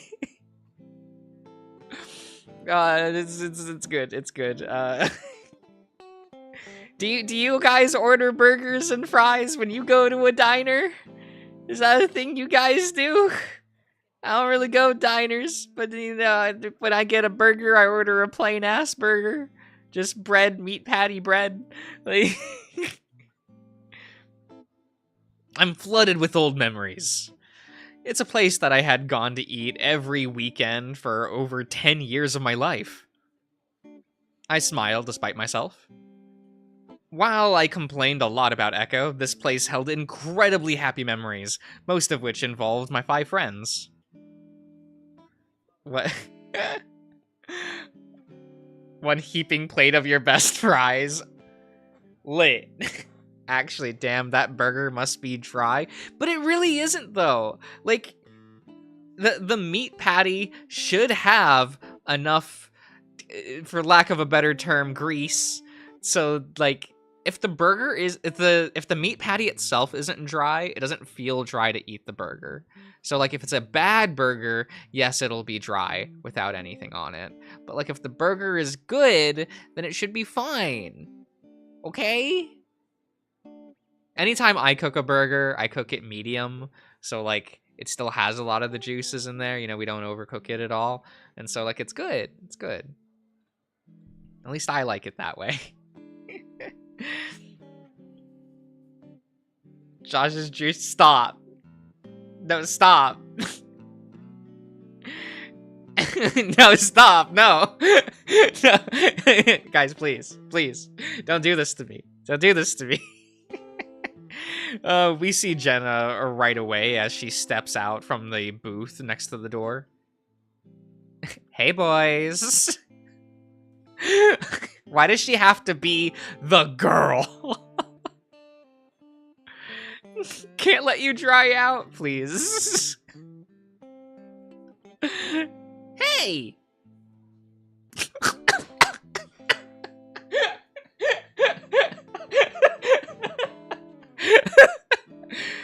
Sup, killer?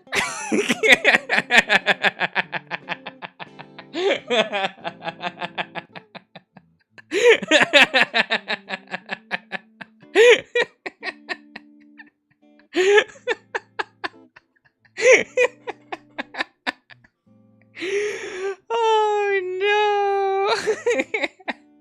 Sup, Chase, you're gay, act like it. Oh no. Sometimes I have a couple friends that also like Borderlands, and sometimes I'll greet them by saying "sup killer," and they just like the look of absolute frustration on their face.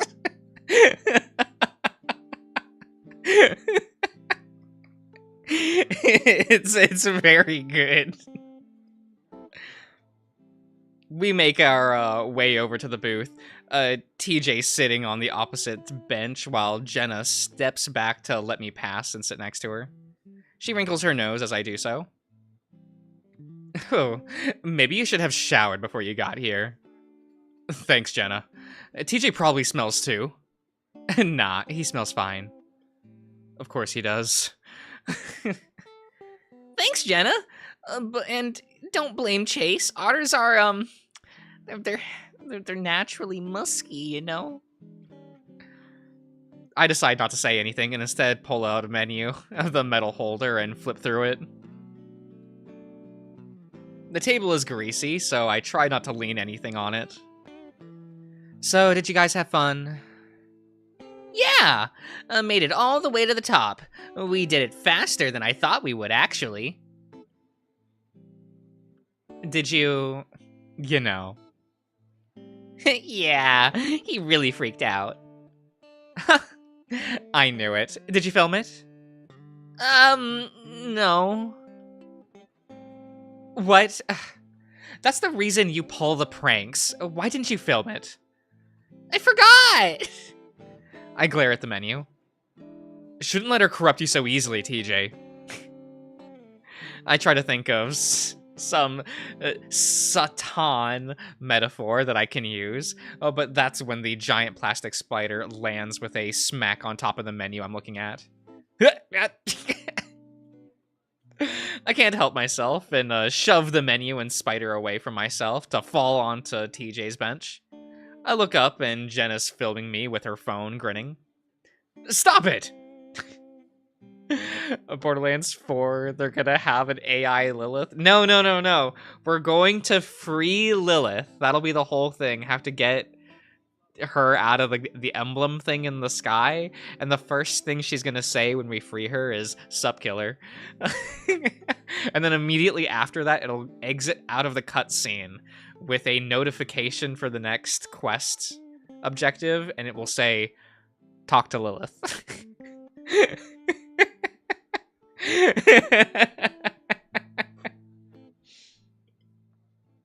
I half-heartedly grab at the phone, but Jenna easily pulls it away. Oh my god, is that Chase? I look up and see the middle-aged coyote making her way from the back kitchen and around the counter. Hi, Janice.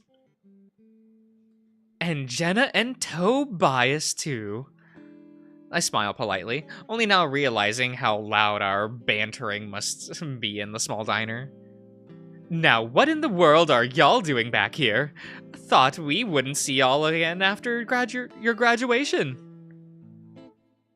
I've known Janice as long as I can remember, her having always worked in this diner. In fact, she started here when she was about our age.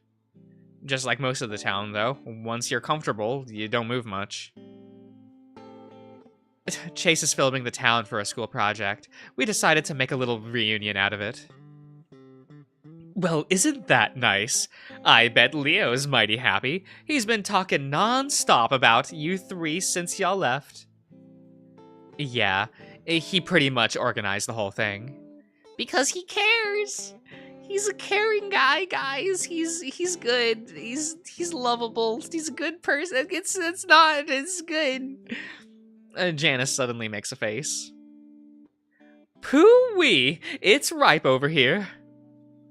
My face burns and I sit harder on my tail, staring at the menu. You know, I think Duke sat here. Maybe forgot to spray the scent neutralizer. You know how weasels are. I feel Janice stiffen up next to me, but thank God she doesn't say anything. Yeah, anyway, how have you been, Janice? And Janice leans her hip against TJ's bench, clasping her paws and leaning an elbow on the back of it. Oh, can't complain. You haven't missed anything, trust me. Actually, I've been meaning to do a little spring cleaning. Not looking forward to it. My back doesn't bend like it always did. All the small town, small talk niceties and speciesism is starting to make me zone out when suddenly TJ pipes up. We'll help. What do you mean we'll help? Janice beams. Well, you know I could never ask that of you, especially while you're on vacation. TJ chuckles. Actually, me and Jace were talking about how we had nothing to do. I think it's a good idea. I will snap your neck, little man.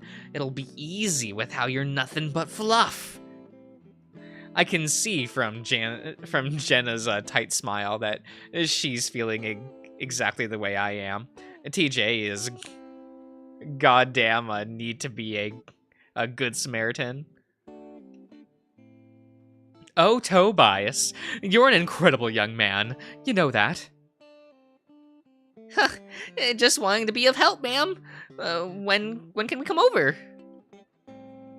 Oh, I don't know. How about sometime tomorrow evening? Sound when it's nice and cool. Sure. Well, thanks again, Toby. You're really one of a kind. TJ beams up at me, then at me, at her, then at me. Okay, and then frowns as he sees the look on my face. Very good, very good. Do you think Chase is like sulking, that he's upsetty, he's like arms crossed, like mugging about? Now, what can I get you?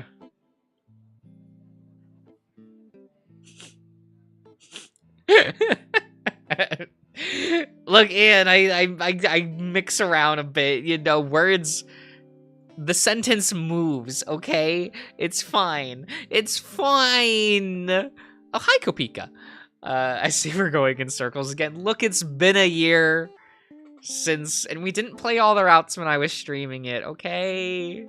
We only did, Leo, Flynn, and Carol's. So, you know, we gotta do the rest, right? That way I can circle back around and just play Leo's route again. Because that's not what I wanted to do or anything. But Baka, it's fine. After Janice takes our orders, she bustles off back to the back, yes, leaving me and Jenna to glare at TJ. TJ at first pretends he doesn't notice and starts to adjust the salt and pepper shakers, trying to clip that, make him regret that it's fine.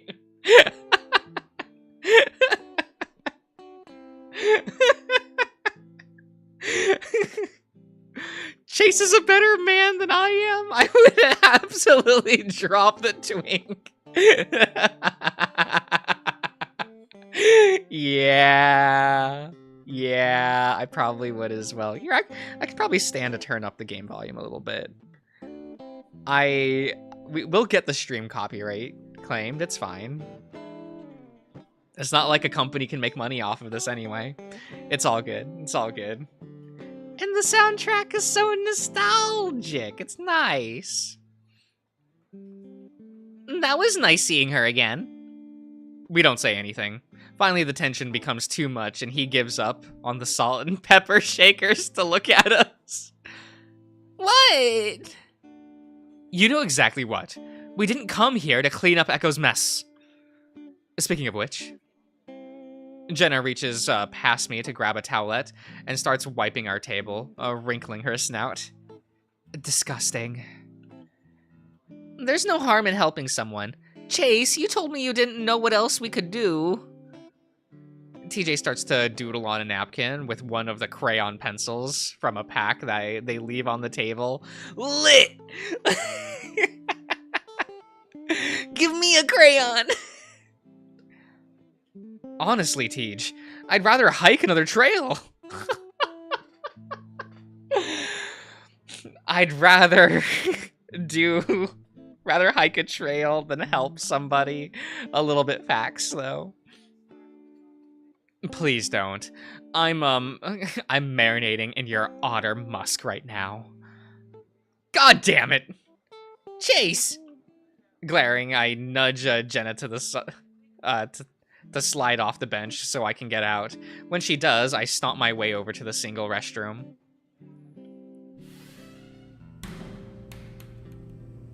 Oh, damn. I kind of hate Jenna. What's wrong with Jenna? And Flynn? Carl and Leo are nice, though. What? No, Flynn is cool. Flynn is cool. He's an asshole. He's great. I sigh as I let the heavy door ease shut behind me, pressing on the push button style lock. Oh, Flynn is too gay. It's true. Never trust a gay man. The quiet coolness is a welcome relief, even if it is a restroom. I put my palms to my eyes and rub them in circular motions, trying to ease the headache that had been building up since the afternoon. I stand in front of the sink and run my paws under the faucet for a while before bringing some water up to my face. It feels good, but the headache continues to pound. In fact, it feels like it's getting worse. I squint at the mirror, the light suddenly becoming too bright for my eyes. All they do is lie and eat hot chip. I don't eat hot chips because I can't. Usually the chip... Oh yeah, I got some... I bought a couple bags of chips recently. And it's like my favorite flavor of this one brand. And it's the hum, right? Yeah, we can turn that down a little bit. I always get honey butter. Because it's like it kind of makes it like you're a bird. It's fine. It like almost makes the chip like sweet and creamy. Like almost. It's very nice. I like it a lot. Josh the bird boy eats hot crackers? No. I can't eat hot foods. Or at least spicy foods. I can't do it. They make my stomach do the bad things. And then I have to take medication. It's fine. Is this a migraine? I've never had one before. Have I? Josh, you want a cracker? I do buy boxes of crackers. That is something I do. It's not good. Because I'll open up a roll of crackers and I'm like, I will eat all of it in one sitting. I'll just sit there and I'm just numb. It's like gone. I continue staring at my face, feeling the pressure build. Pretty soon, there's a strange sound in my ears, like a tuning orchestra, and I feel my heart rate pick up. What the hell? Is this a stroke? Am I having a stroke? Yeah, I feel that, buddy. You know, some mornings do feel like this. It do be that way. At the moment, looking at myself in the mirror, my eyes just drop. They move in towards the center of my face. At the same time, the sides of my muzzle curve up unbelievably high, giving me a ghastly smile, one that goes up and up past the top of my head. Fleeting, I remember playing with my laptop's camera once, putting on some effects so that my face would distort in ridiculous ways. It looks almost exactly like that. Then the earth gives way, falls out from under me, and my paws slap the sink as I hold on to it to stop from falling sideways into the wall. The fuck? My voice squeaks. Oh, okay. So the fuck is that more correct? Is that more biblically accurate, Chase? As I try to find my footing, I shut my eyes to stop myself from throwing up, and slowly the roaring dies down, and I feel myself regain my balance.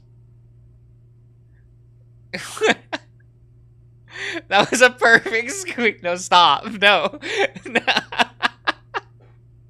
No. You're not supposed to compliment that.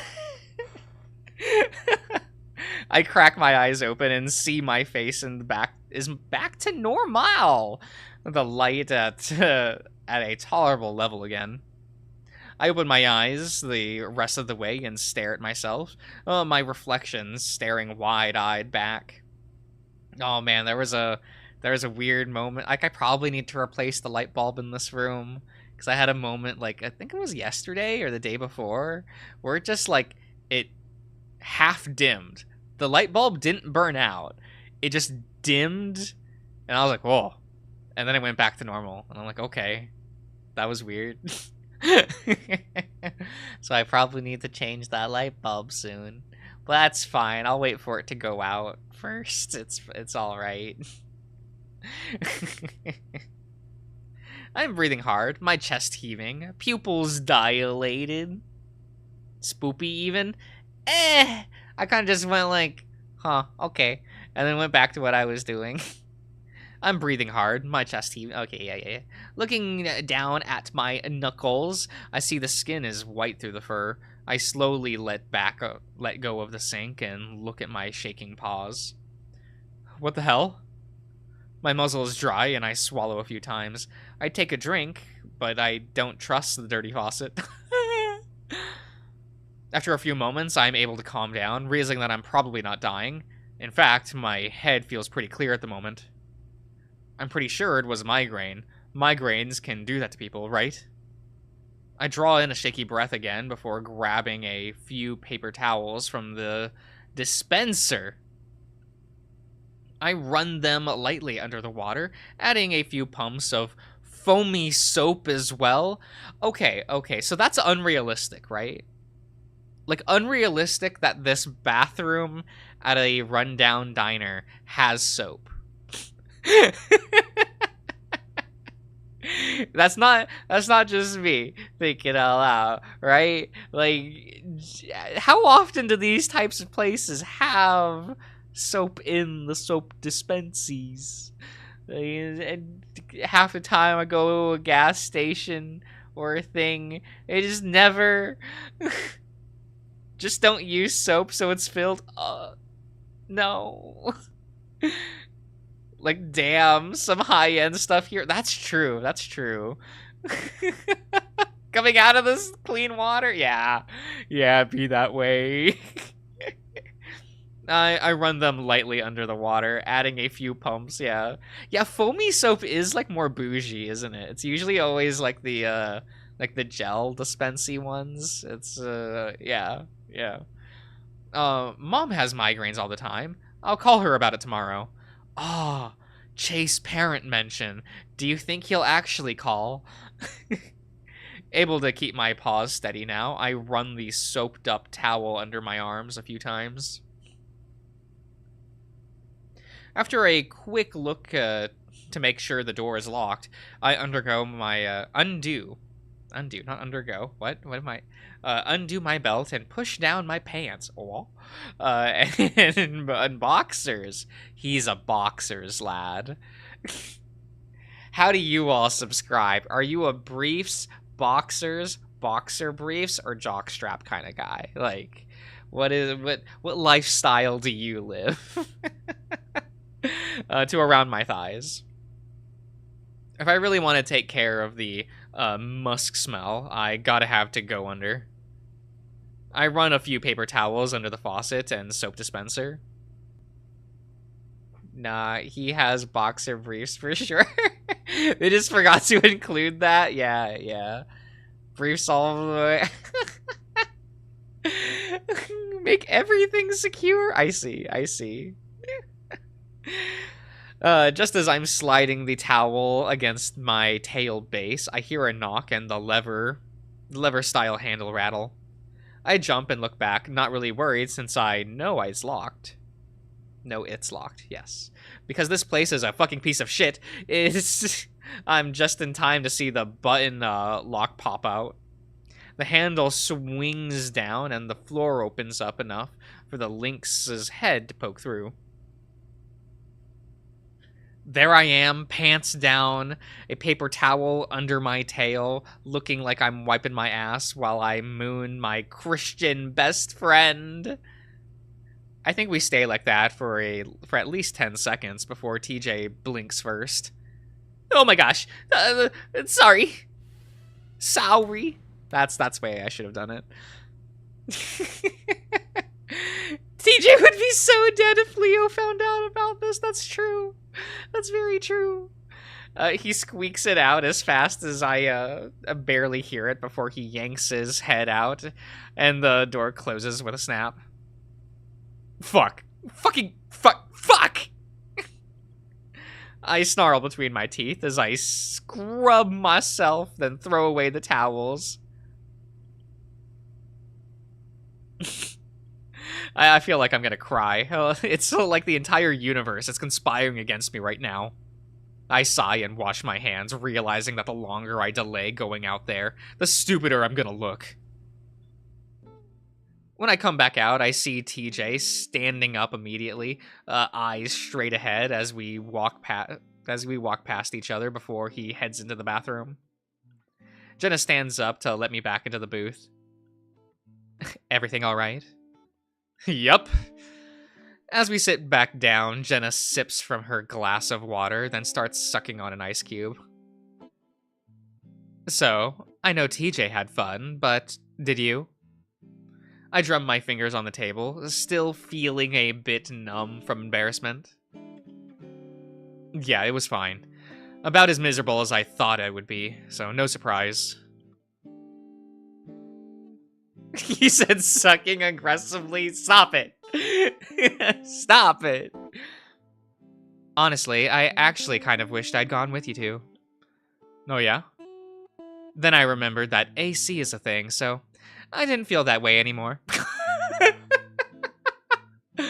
Fucking lit! Okay, but like TJ route Jenna, kinda based. She... I love that she's always in this route. It's just like, I could do anything. I will choose not to.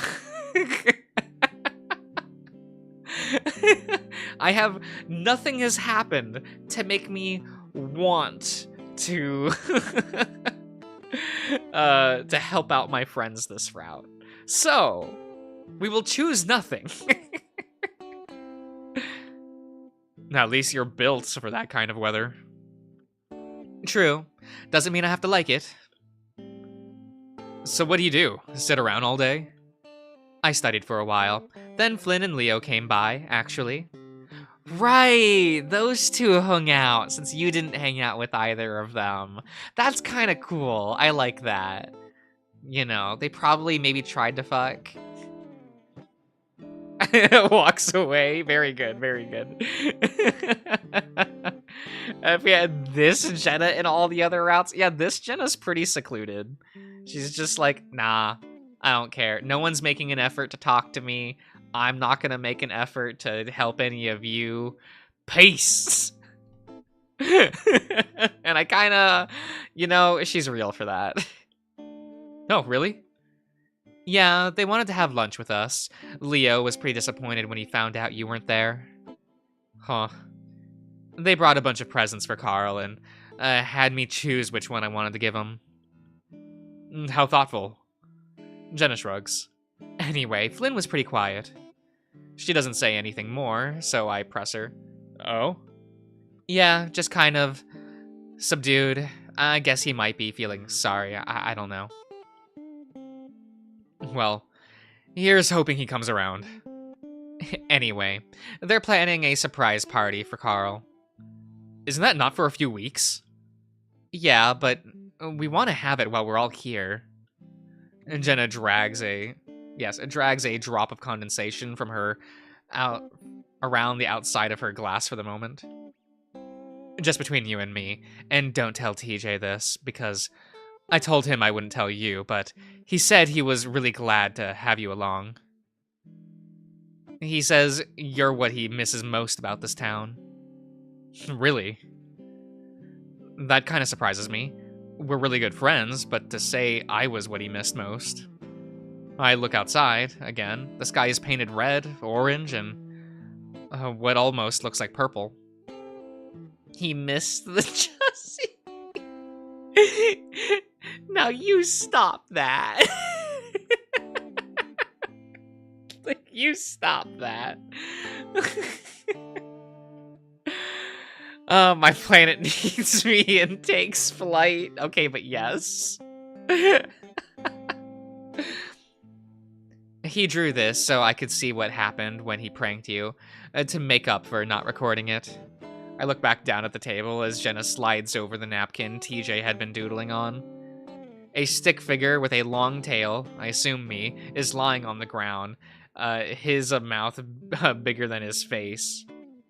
As he screams, next to him, a giant spider. Okay, but I want a CG of this. I want one of those like pieces of paper that will slide up and show me this crayon drawing. Come on, Echo Team, make it happen. I'm begging you. Standing over them, both is a stick figure with stick figure with big tufted ears, I assume TJ, with his stick arms put up over his face, clearly feeling guilty. Cute. We need a William Journal Doodle version of this. Yes! Yes! It's so good. Those are the best parts of his route. I'm putting that out here. That's like the best part of his route. Cannot deny it. Isn't it though? Despite my sarcasm, I really do think it's cute, especially for the TJ figure. Shit. What? Forgot my purse. She stands up. I'll be right back. Why? I'll pay for you. Don't worry about it. The Mateau's like 5 minutes away. You can pay me back. My planet needs me. Flies off. But she's already out the door. I sigh, watching her make her way down the road through the window. That's when TJ slides back onto the bench. I quickly look down, feeling my cheeks burn all over again. Sorry about that. I just wanted to wash up, too. Do you think he washed his ass?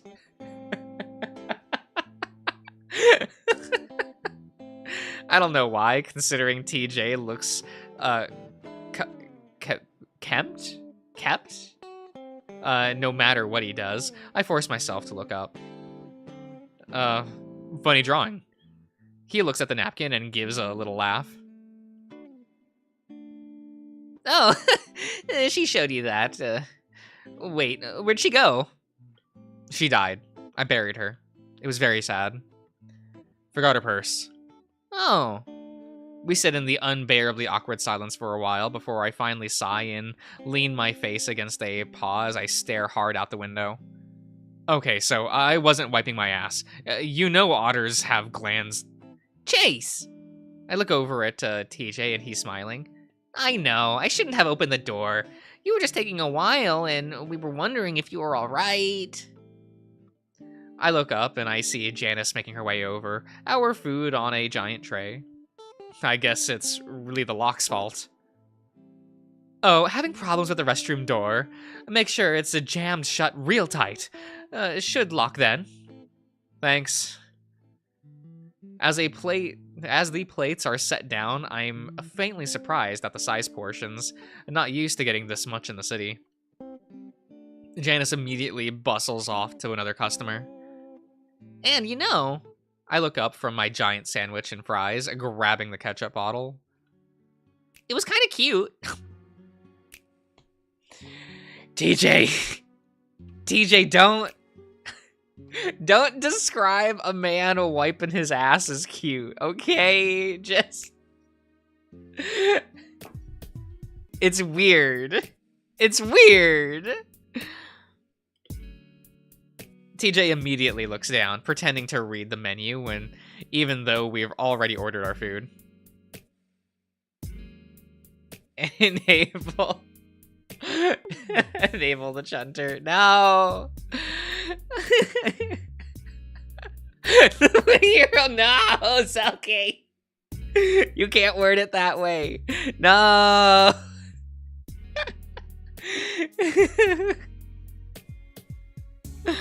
I feel my brows are almost going to shoot off my forehead as I stare at him. What does Applewood smoked even mean? Oh no, you're not getting off that easy. Did you just call my butt cute? No. TJ's ears fall flat, and I'm kind of satisfied that he's the one feeling embarrassed right now. He should be.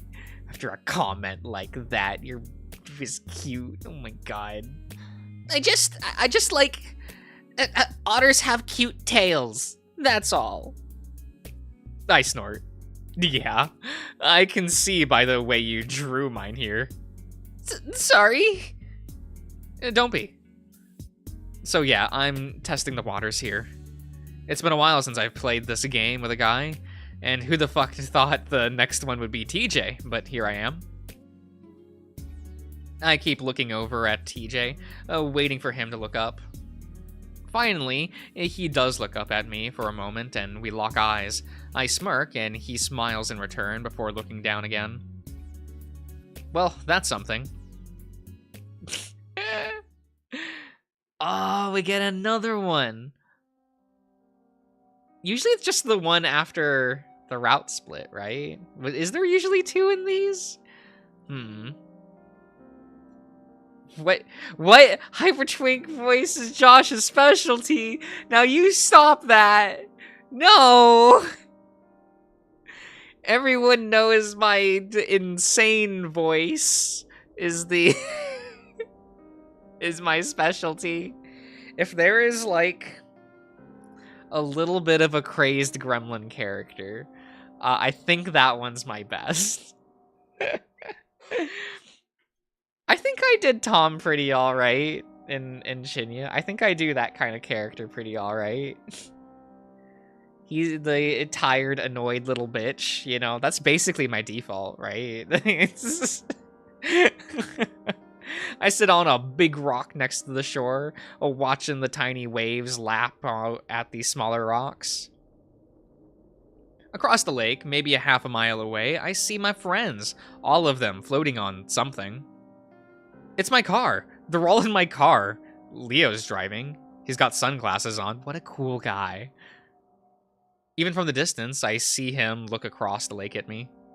He waves, then makes a finger gun, shoots it at me, makes a clicking sound with his tongue. Flynn sits next to him, head back, sleeping. Carl's drawing on his face. Jenna sits in the back and reads. And TJ? Where's TJ? There he is. He's swimming after the car. What? Pew pew. Good, Michael. Good. Very good. We're here now, I guess. Colors fall flat. I feel sticky and sick. Something isn't right. I'm at the canyon again. I'm looking over the edge. TJ's on the ground. He's staring at me, maggots in his eyes. Oh, is this because I pushed the thingy thing? It's because I pushed push. I think that's it. I think that's the reason. Something moves in the bushes next to him.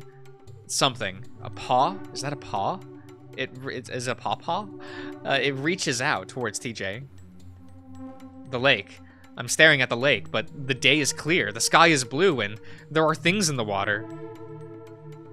5, 6 things float in the water. Bodies.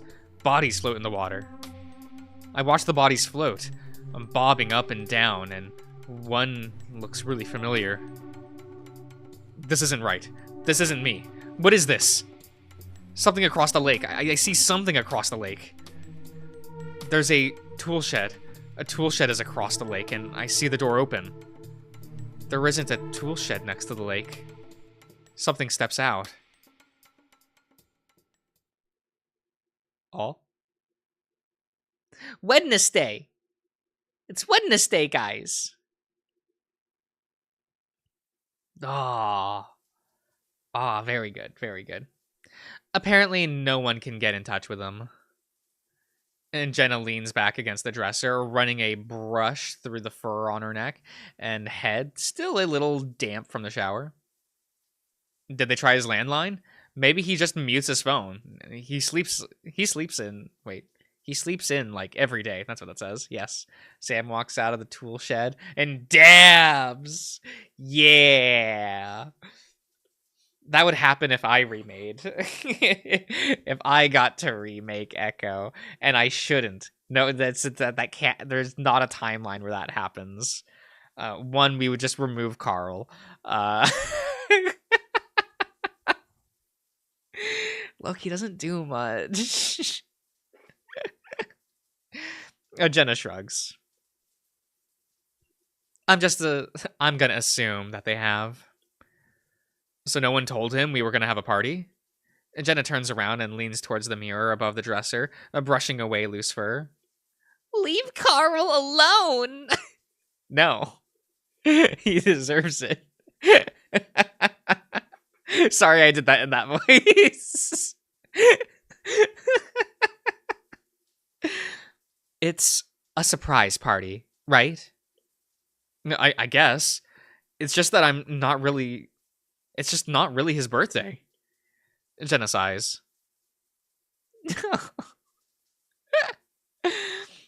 It's just an excuse to do something in this shitty town.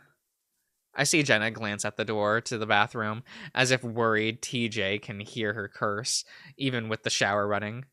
I let out my own sigh. Well, I'm sorry I dragged you here, Jenna. I thought it would be fun is all.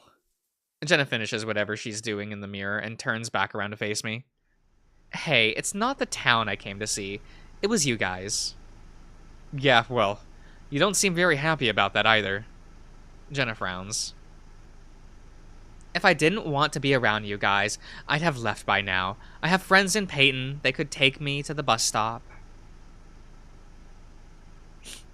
Sulky voice. Oh my god. I missed all of her gay besties.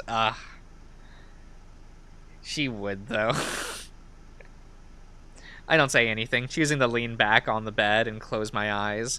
I'm still tired from the fucked up dream I had last night. Sorry, I'll stop complaining. I massage my forehead with one hand. It's still the beginning of the week. We've got time to turn this around. It's really just Flynn. I look over at her. Is he coming? Isn't he always? Yep. Leo said he had to talk with him, so... I mean, Flynn gets over stuff pretty quick. I think it won't be awkward if we don't let it be. And Jenna looks at the shower door, the sound of the blow dryer loudly behind it. It's not really Flynn that I'm worried about. The things he said to TJ. I rub my eyes. If it gets to that point, me and TJ will just cut out early and go somewhere else. Maybe Janice's place. I open my eyes to look at Jenna. You going with us? Jenna smirks at me. I think I have some studying to do. Oh, come on. Anyway, what if Flynn has another... She immediately cuts herself off as the door suddenly cracks open. I see one of TJ's blue eyes looking through the opening. The eye widens, and the door quickly closes again. Suddenly, it swings back open, and the lynx comes striding out in just his pants. Excuse me, Jenna. And Jenna moves over, and TJ reaches into one of the drawers and pulls out a polo shirt. Oh, I forgot he always has the stupid necklace. I forgot that he has that silly little thing. Forgot my shirt. He mumbles before turning back around and hurrying to the bathroom. You can put on your shirt there. Oh my god. I catch a glimpse of the inside of his ears, which are bright red. The door snaps shut again. We both stare at the door a while before Jenna speaks up again. If Flynn can keep his mouth shut until the end of the week, then we just might be able to get through this. I stare out the window as we roll down the dusty streets of Echo. Honestly, it doesn't look much worse off than how I left it.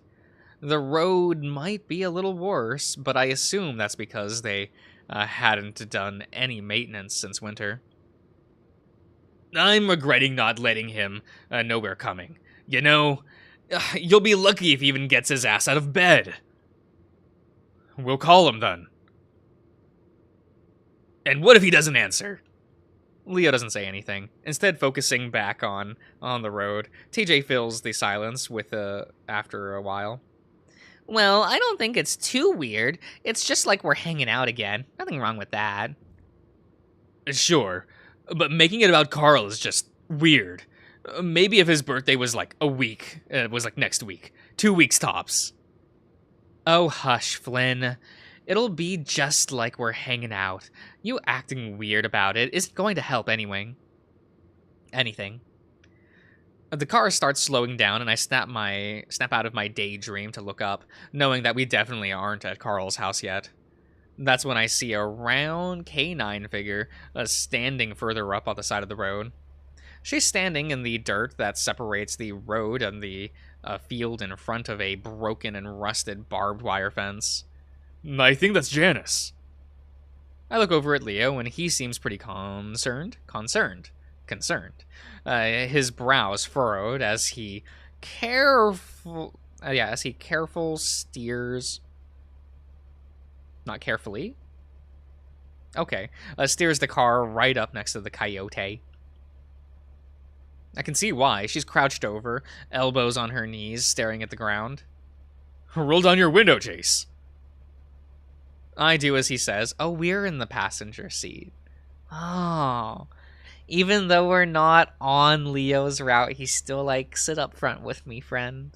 That's kind of cute, right? That's kind of cute. I think that is. It's fine. I do as he says, struggling a little with the old crank handle. The hell is she doing out here? We came to a stop next to the coyote, kicking up some dust. I don't know. Hey!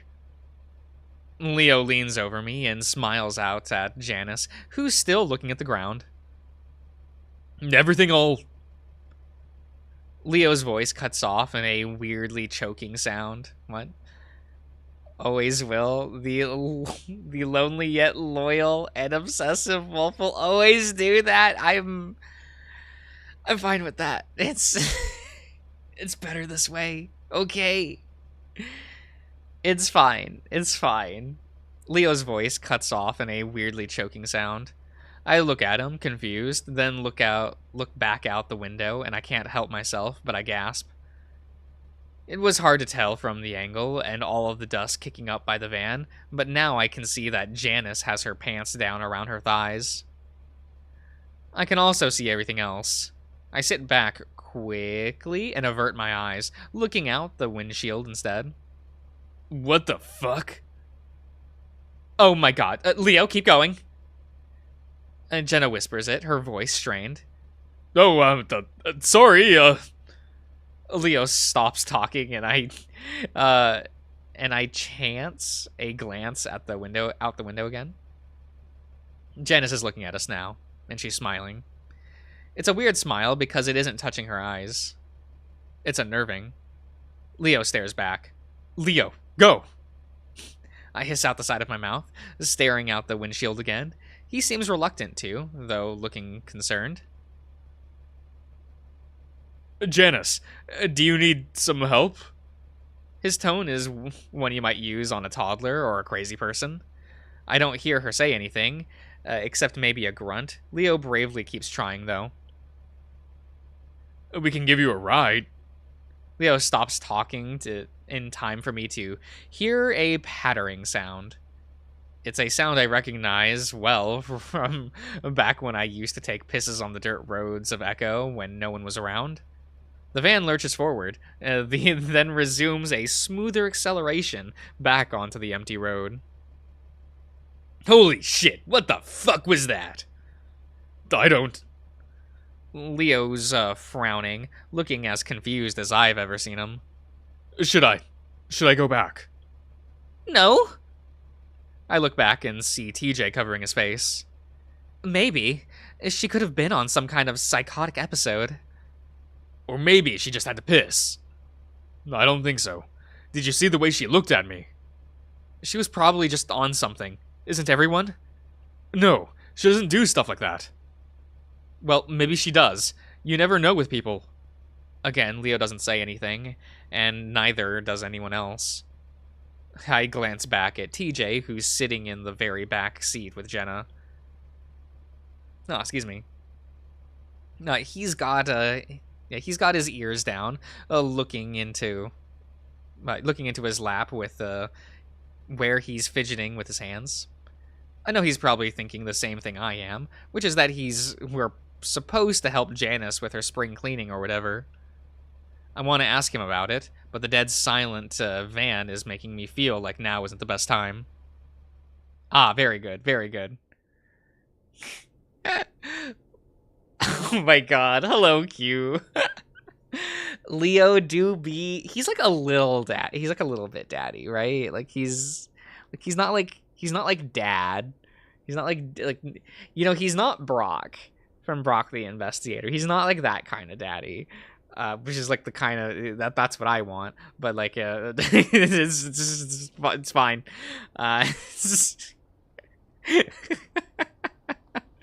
Both are good. It's fine. It's just look. I'm not easy. I fucking told you.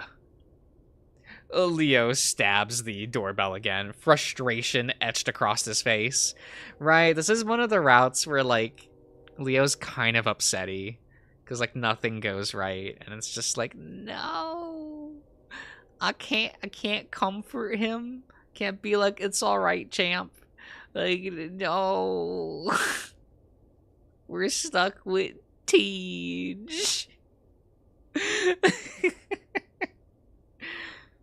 Can you please keep the cursing down just a little bit? I can't help but notice TJ wince at every F-bomb. He's been keeping his distance from Flynn, always standing at the opposite side of our little group. I shift the bag I'm carrying around my hands, trying to look through the frosted glass on the sides of the door. Maybe he's getting high. He should still be able to hear. I mean, maybe he just doesn't want to. TJ holds up his phone. He's not answering his phone either. Leo knocks on the door hard, his biceps bulging. We still have time to notice. We still have time to notice that he's got some nice arms, right? Some nice arms you can cling to. You know, it's a good. Well, I guess breaking the door might get us inside. Leo stands back, paws on his waist as he takes a deep breath. He's determined. And I guess he should be considering he set all of this up. We should just told him to meet us at the diner or something. Do they lock their windows? What? Leo growls. It's not like we're breaking in. That's exactly what breaking in is. When you can't walk? Oh my god. Oh my god. When are we getting a paw print press chase plushie with detachable legs? When's that happening, guys? When am I getting that? When can I get that, please? It'll be cute. Oh dear. TJ's ears pinned back, a frown on his face. The wolf puts a paw on his forehead, closing his eyes.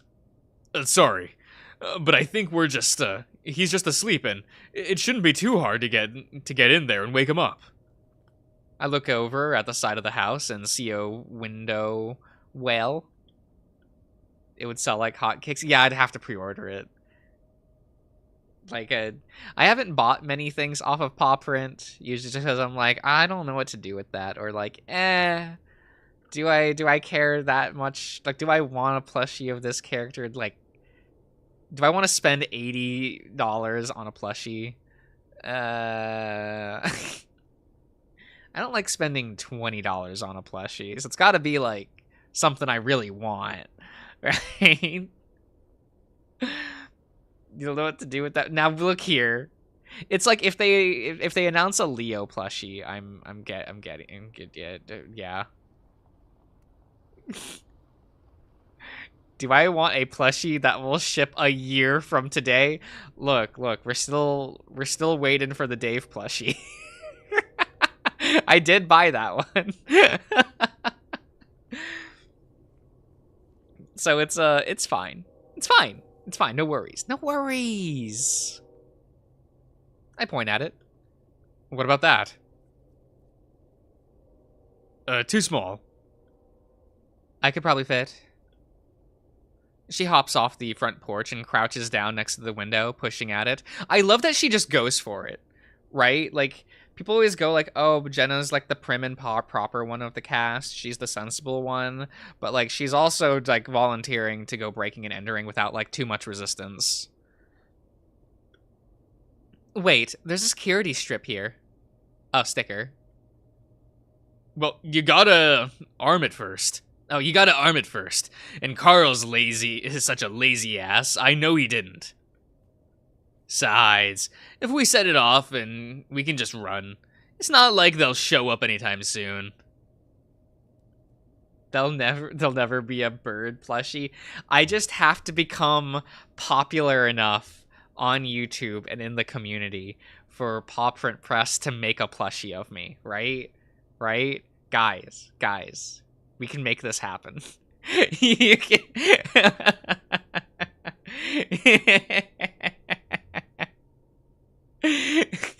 You gotta start sharing my videos, get more people to subscribe. We gotta get there.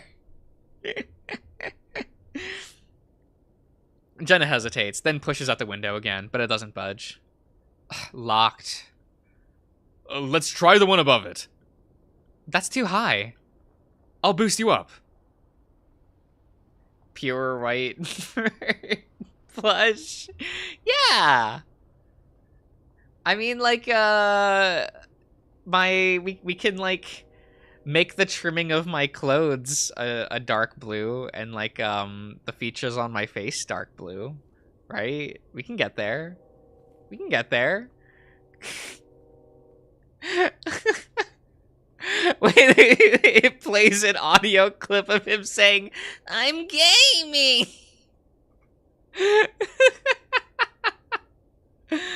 No.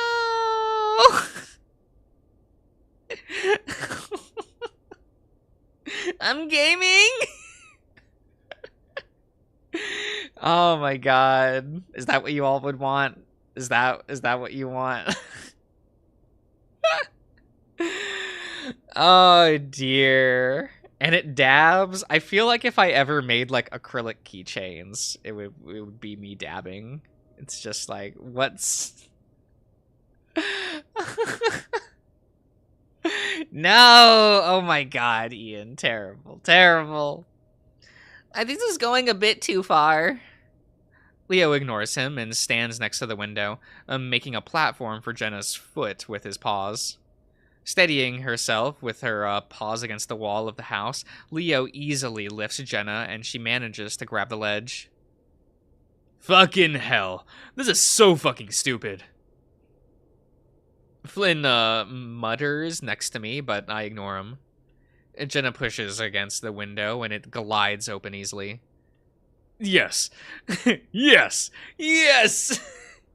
Now I gotta boost you all the way up. Oh, hold on. Careful. Like like there's some kind of cheerleading duo. Leo shoves Jenna all the way up with one paw, and she disappears through the window. Her bush tail is the last thing I see until she pokes her head back through. Kitchen. I fell in the sink. Great. Now unlock the door. She disappears again, and we make our way back to the front door. Wait, should the beak be sharp, or can you bop it? Why not both? Like, if, like, it would be, it would protrude out the head, so you should be able to smush it, It would, right? I don't know how we would do it. Look, I'm not a plushie designer. It's we would need to go through some prototypes, clearly. You can boop it, but careful. But be careful. I'd be a fragile boy. Is the handle you can yeet the plushie with? Oh no. Oh no. Leo, you're fucking crazy. If you don't shut your fucking mouth, Flynn, I'll kick your ass. I'll kick you in the vag. Sound good? Jesus, calm your. Leo turns on him, one foot in front of the other. Flynn shuts up. TJ's eyes are wide, even though he's staring down at his steps. I want to know how the hair would translate to 3D. Yeah, that's the problem, right? It doesn't. This is why we can't play VR chat, everyone. I can't have a model. No worries, no worries.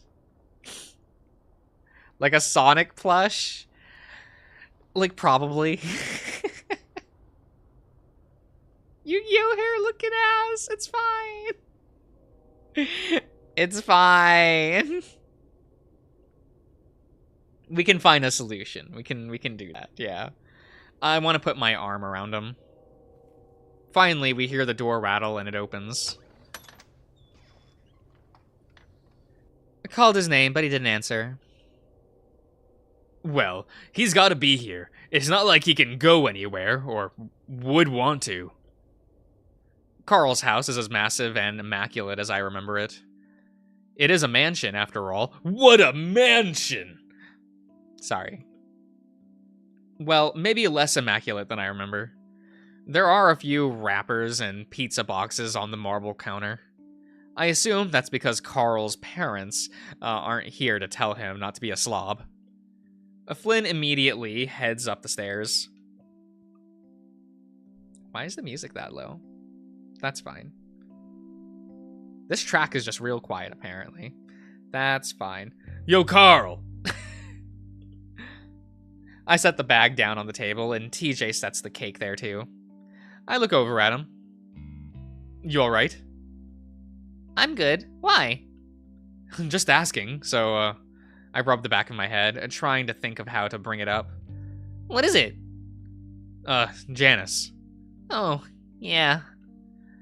TJ mirrors my pose, rubbing the back of his own head. I'm actually really worried about her. I mean, should we still go? I look at TJ, surprised. Of course! Especially now! We need to make sure she's okay. Oh, yeah, maybe we should. I actually don't feel like we need to do that, all considering she's probably just really high. I was going to suggest that we should at least postpone the visit until tomorrow so she had time to calm down. But TJ's shock at my suggestion had me holding my tongue for now.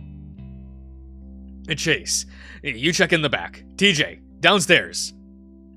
Leo barks at us before hustling past towards the hallway. Leo's trying to keep everyone together. It's kind of cute. He cares.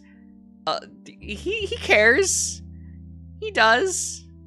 Everyone says he doesn't. He does. He's just focused. He gets a little tunnel vision sometimes. It's fine. We both look at each other before I shrug and head for the back door. I stare out the glass window on the on the door for a while, wondering why Carl would even be out there. The old playset with the swing is gone, and so is the treehouse that used to be in one of the two trees. The branch near the base of the tree that we used as a step had been cut away too. He's a good boy. Look. He is. I'd call him a good boy. That's what matters. Carl and I used to play up in that treehouse all the time when we were younger. I opened the door and out onto the concrete steps. I feel a pang of sadness seeing it gone. I had a lot of memories up there. I can remember the day when we started building it. I mean, Carl's dad had built the base of it, but left the rest up to us. Duke the old weasel had a pile of random junk in his backyard and gave us permission to take from it as long as we cleaned it all up. I had told TJ that if we cleaned up the pile, my dad would take us out to the movies that night. We pretended to help clean up, even though we were just taking what we wanted for the treehouse. We hauled it away in a wagon, telling TJ that we were taking it to the corner for recycling or something, and that he should keep going. Of course, we didn't go back. I don't know why I thought we'd get away with that.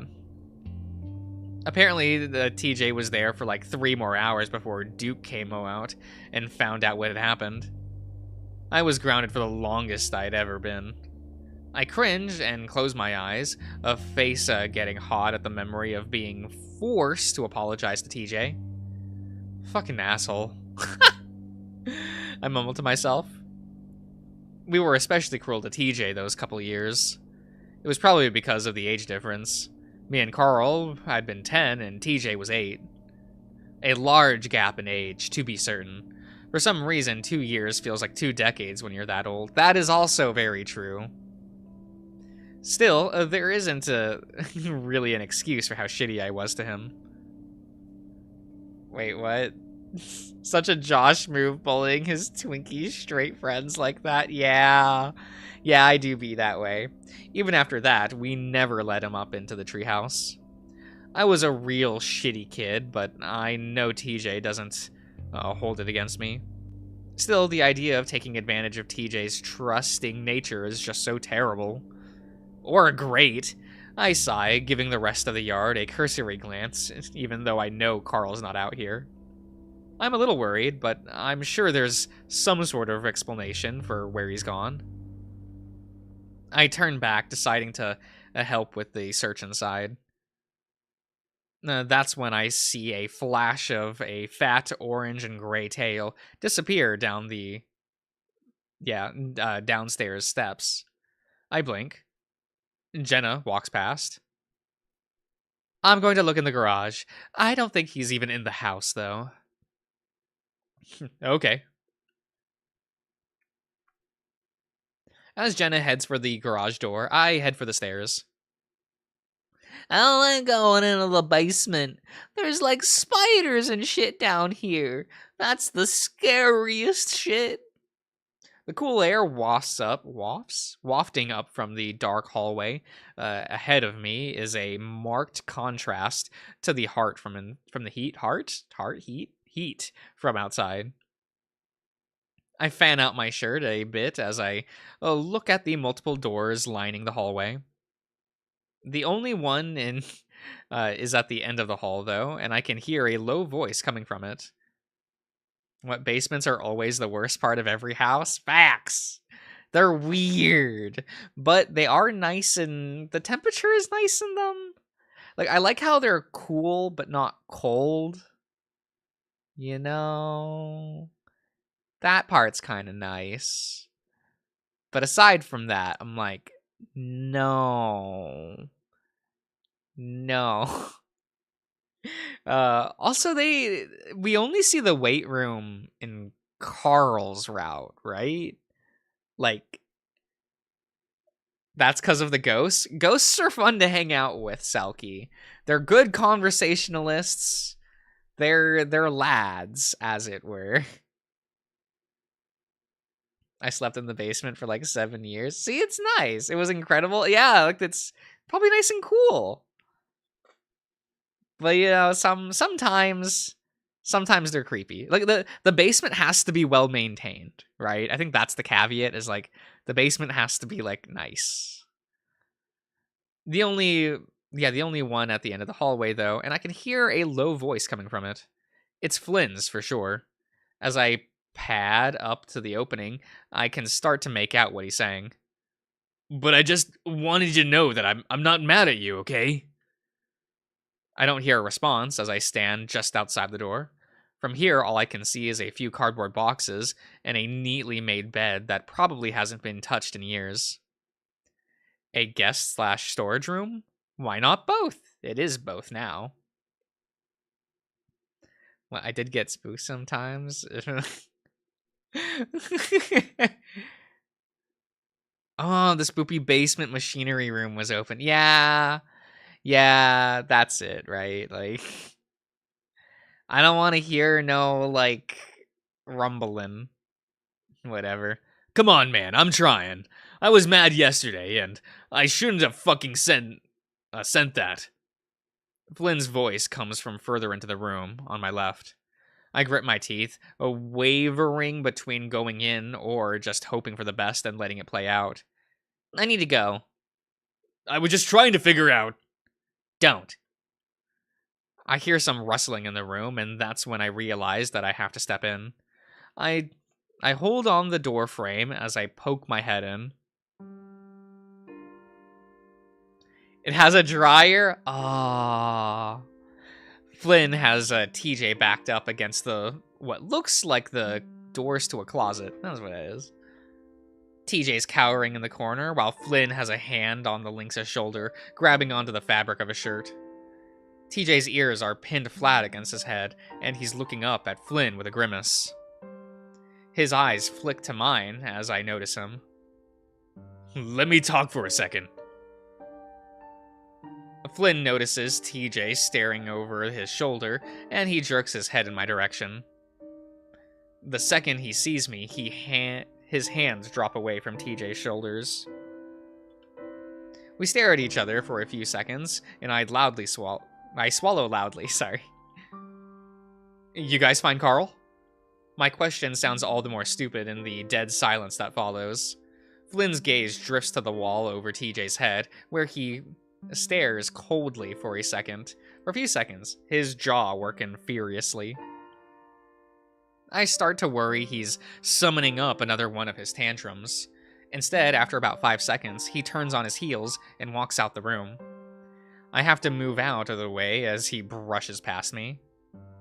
When I look back into the room, TJ's already moved to stand in front of a mirror on the wall. He's straightening out his shirt, and then vigorously combs the fur on his face. I want a threesome. Oh my god! With Flynn bottoms? Oh, nah! Oh my god. He does a weird back and forth on his cheek fluffs with one of his hands, even though they look fine to me. TJ? Huh? TJ snaps his head in my direction, on one of his ears twitching. Are you okay? I'm okay. TJ says it fast and loud, giving his shirt one last tug. Let's keep looking for Carl. He makes a point of looking around the room. I don't think he's here. Okay, you didn't try very hard, TJ. You're not trying.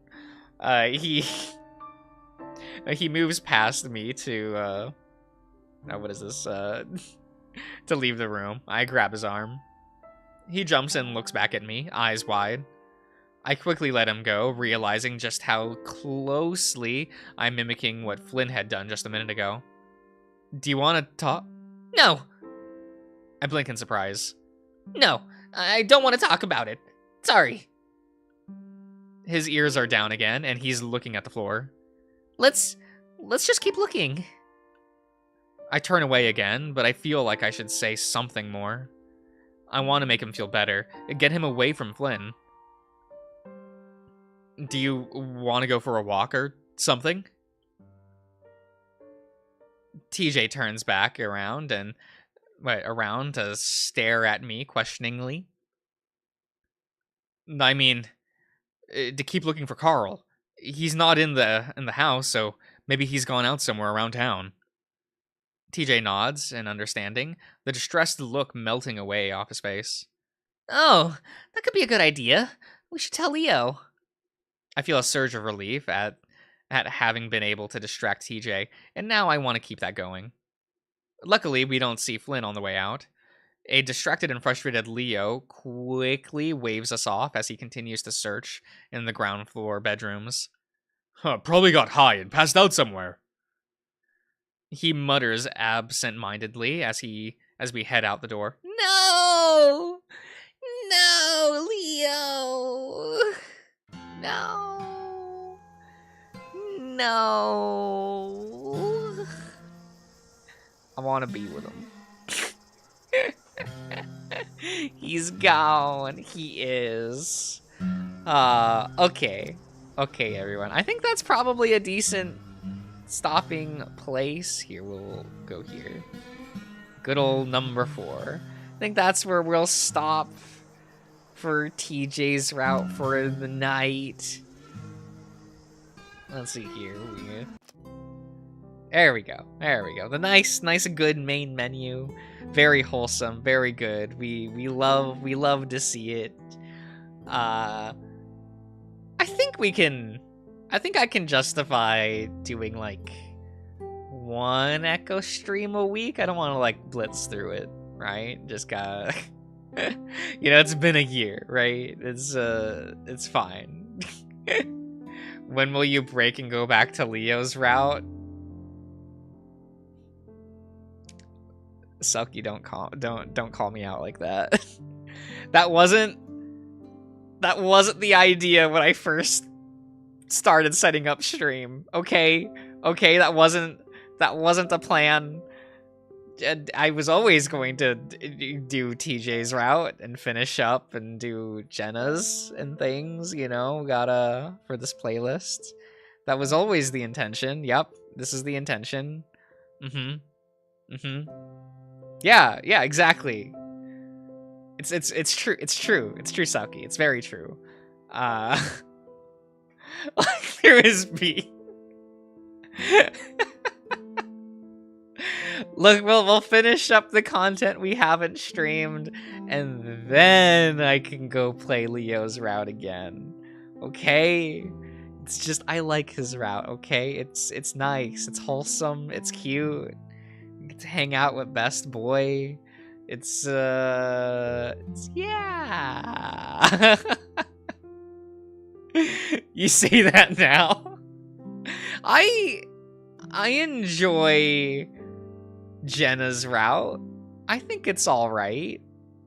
It's not my favorite. It's not in my top 2, because like I like Leo and Flynn's routes the most. Like they're good. They're my favorites. Everyone else's I can take or leave.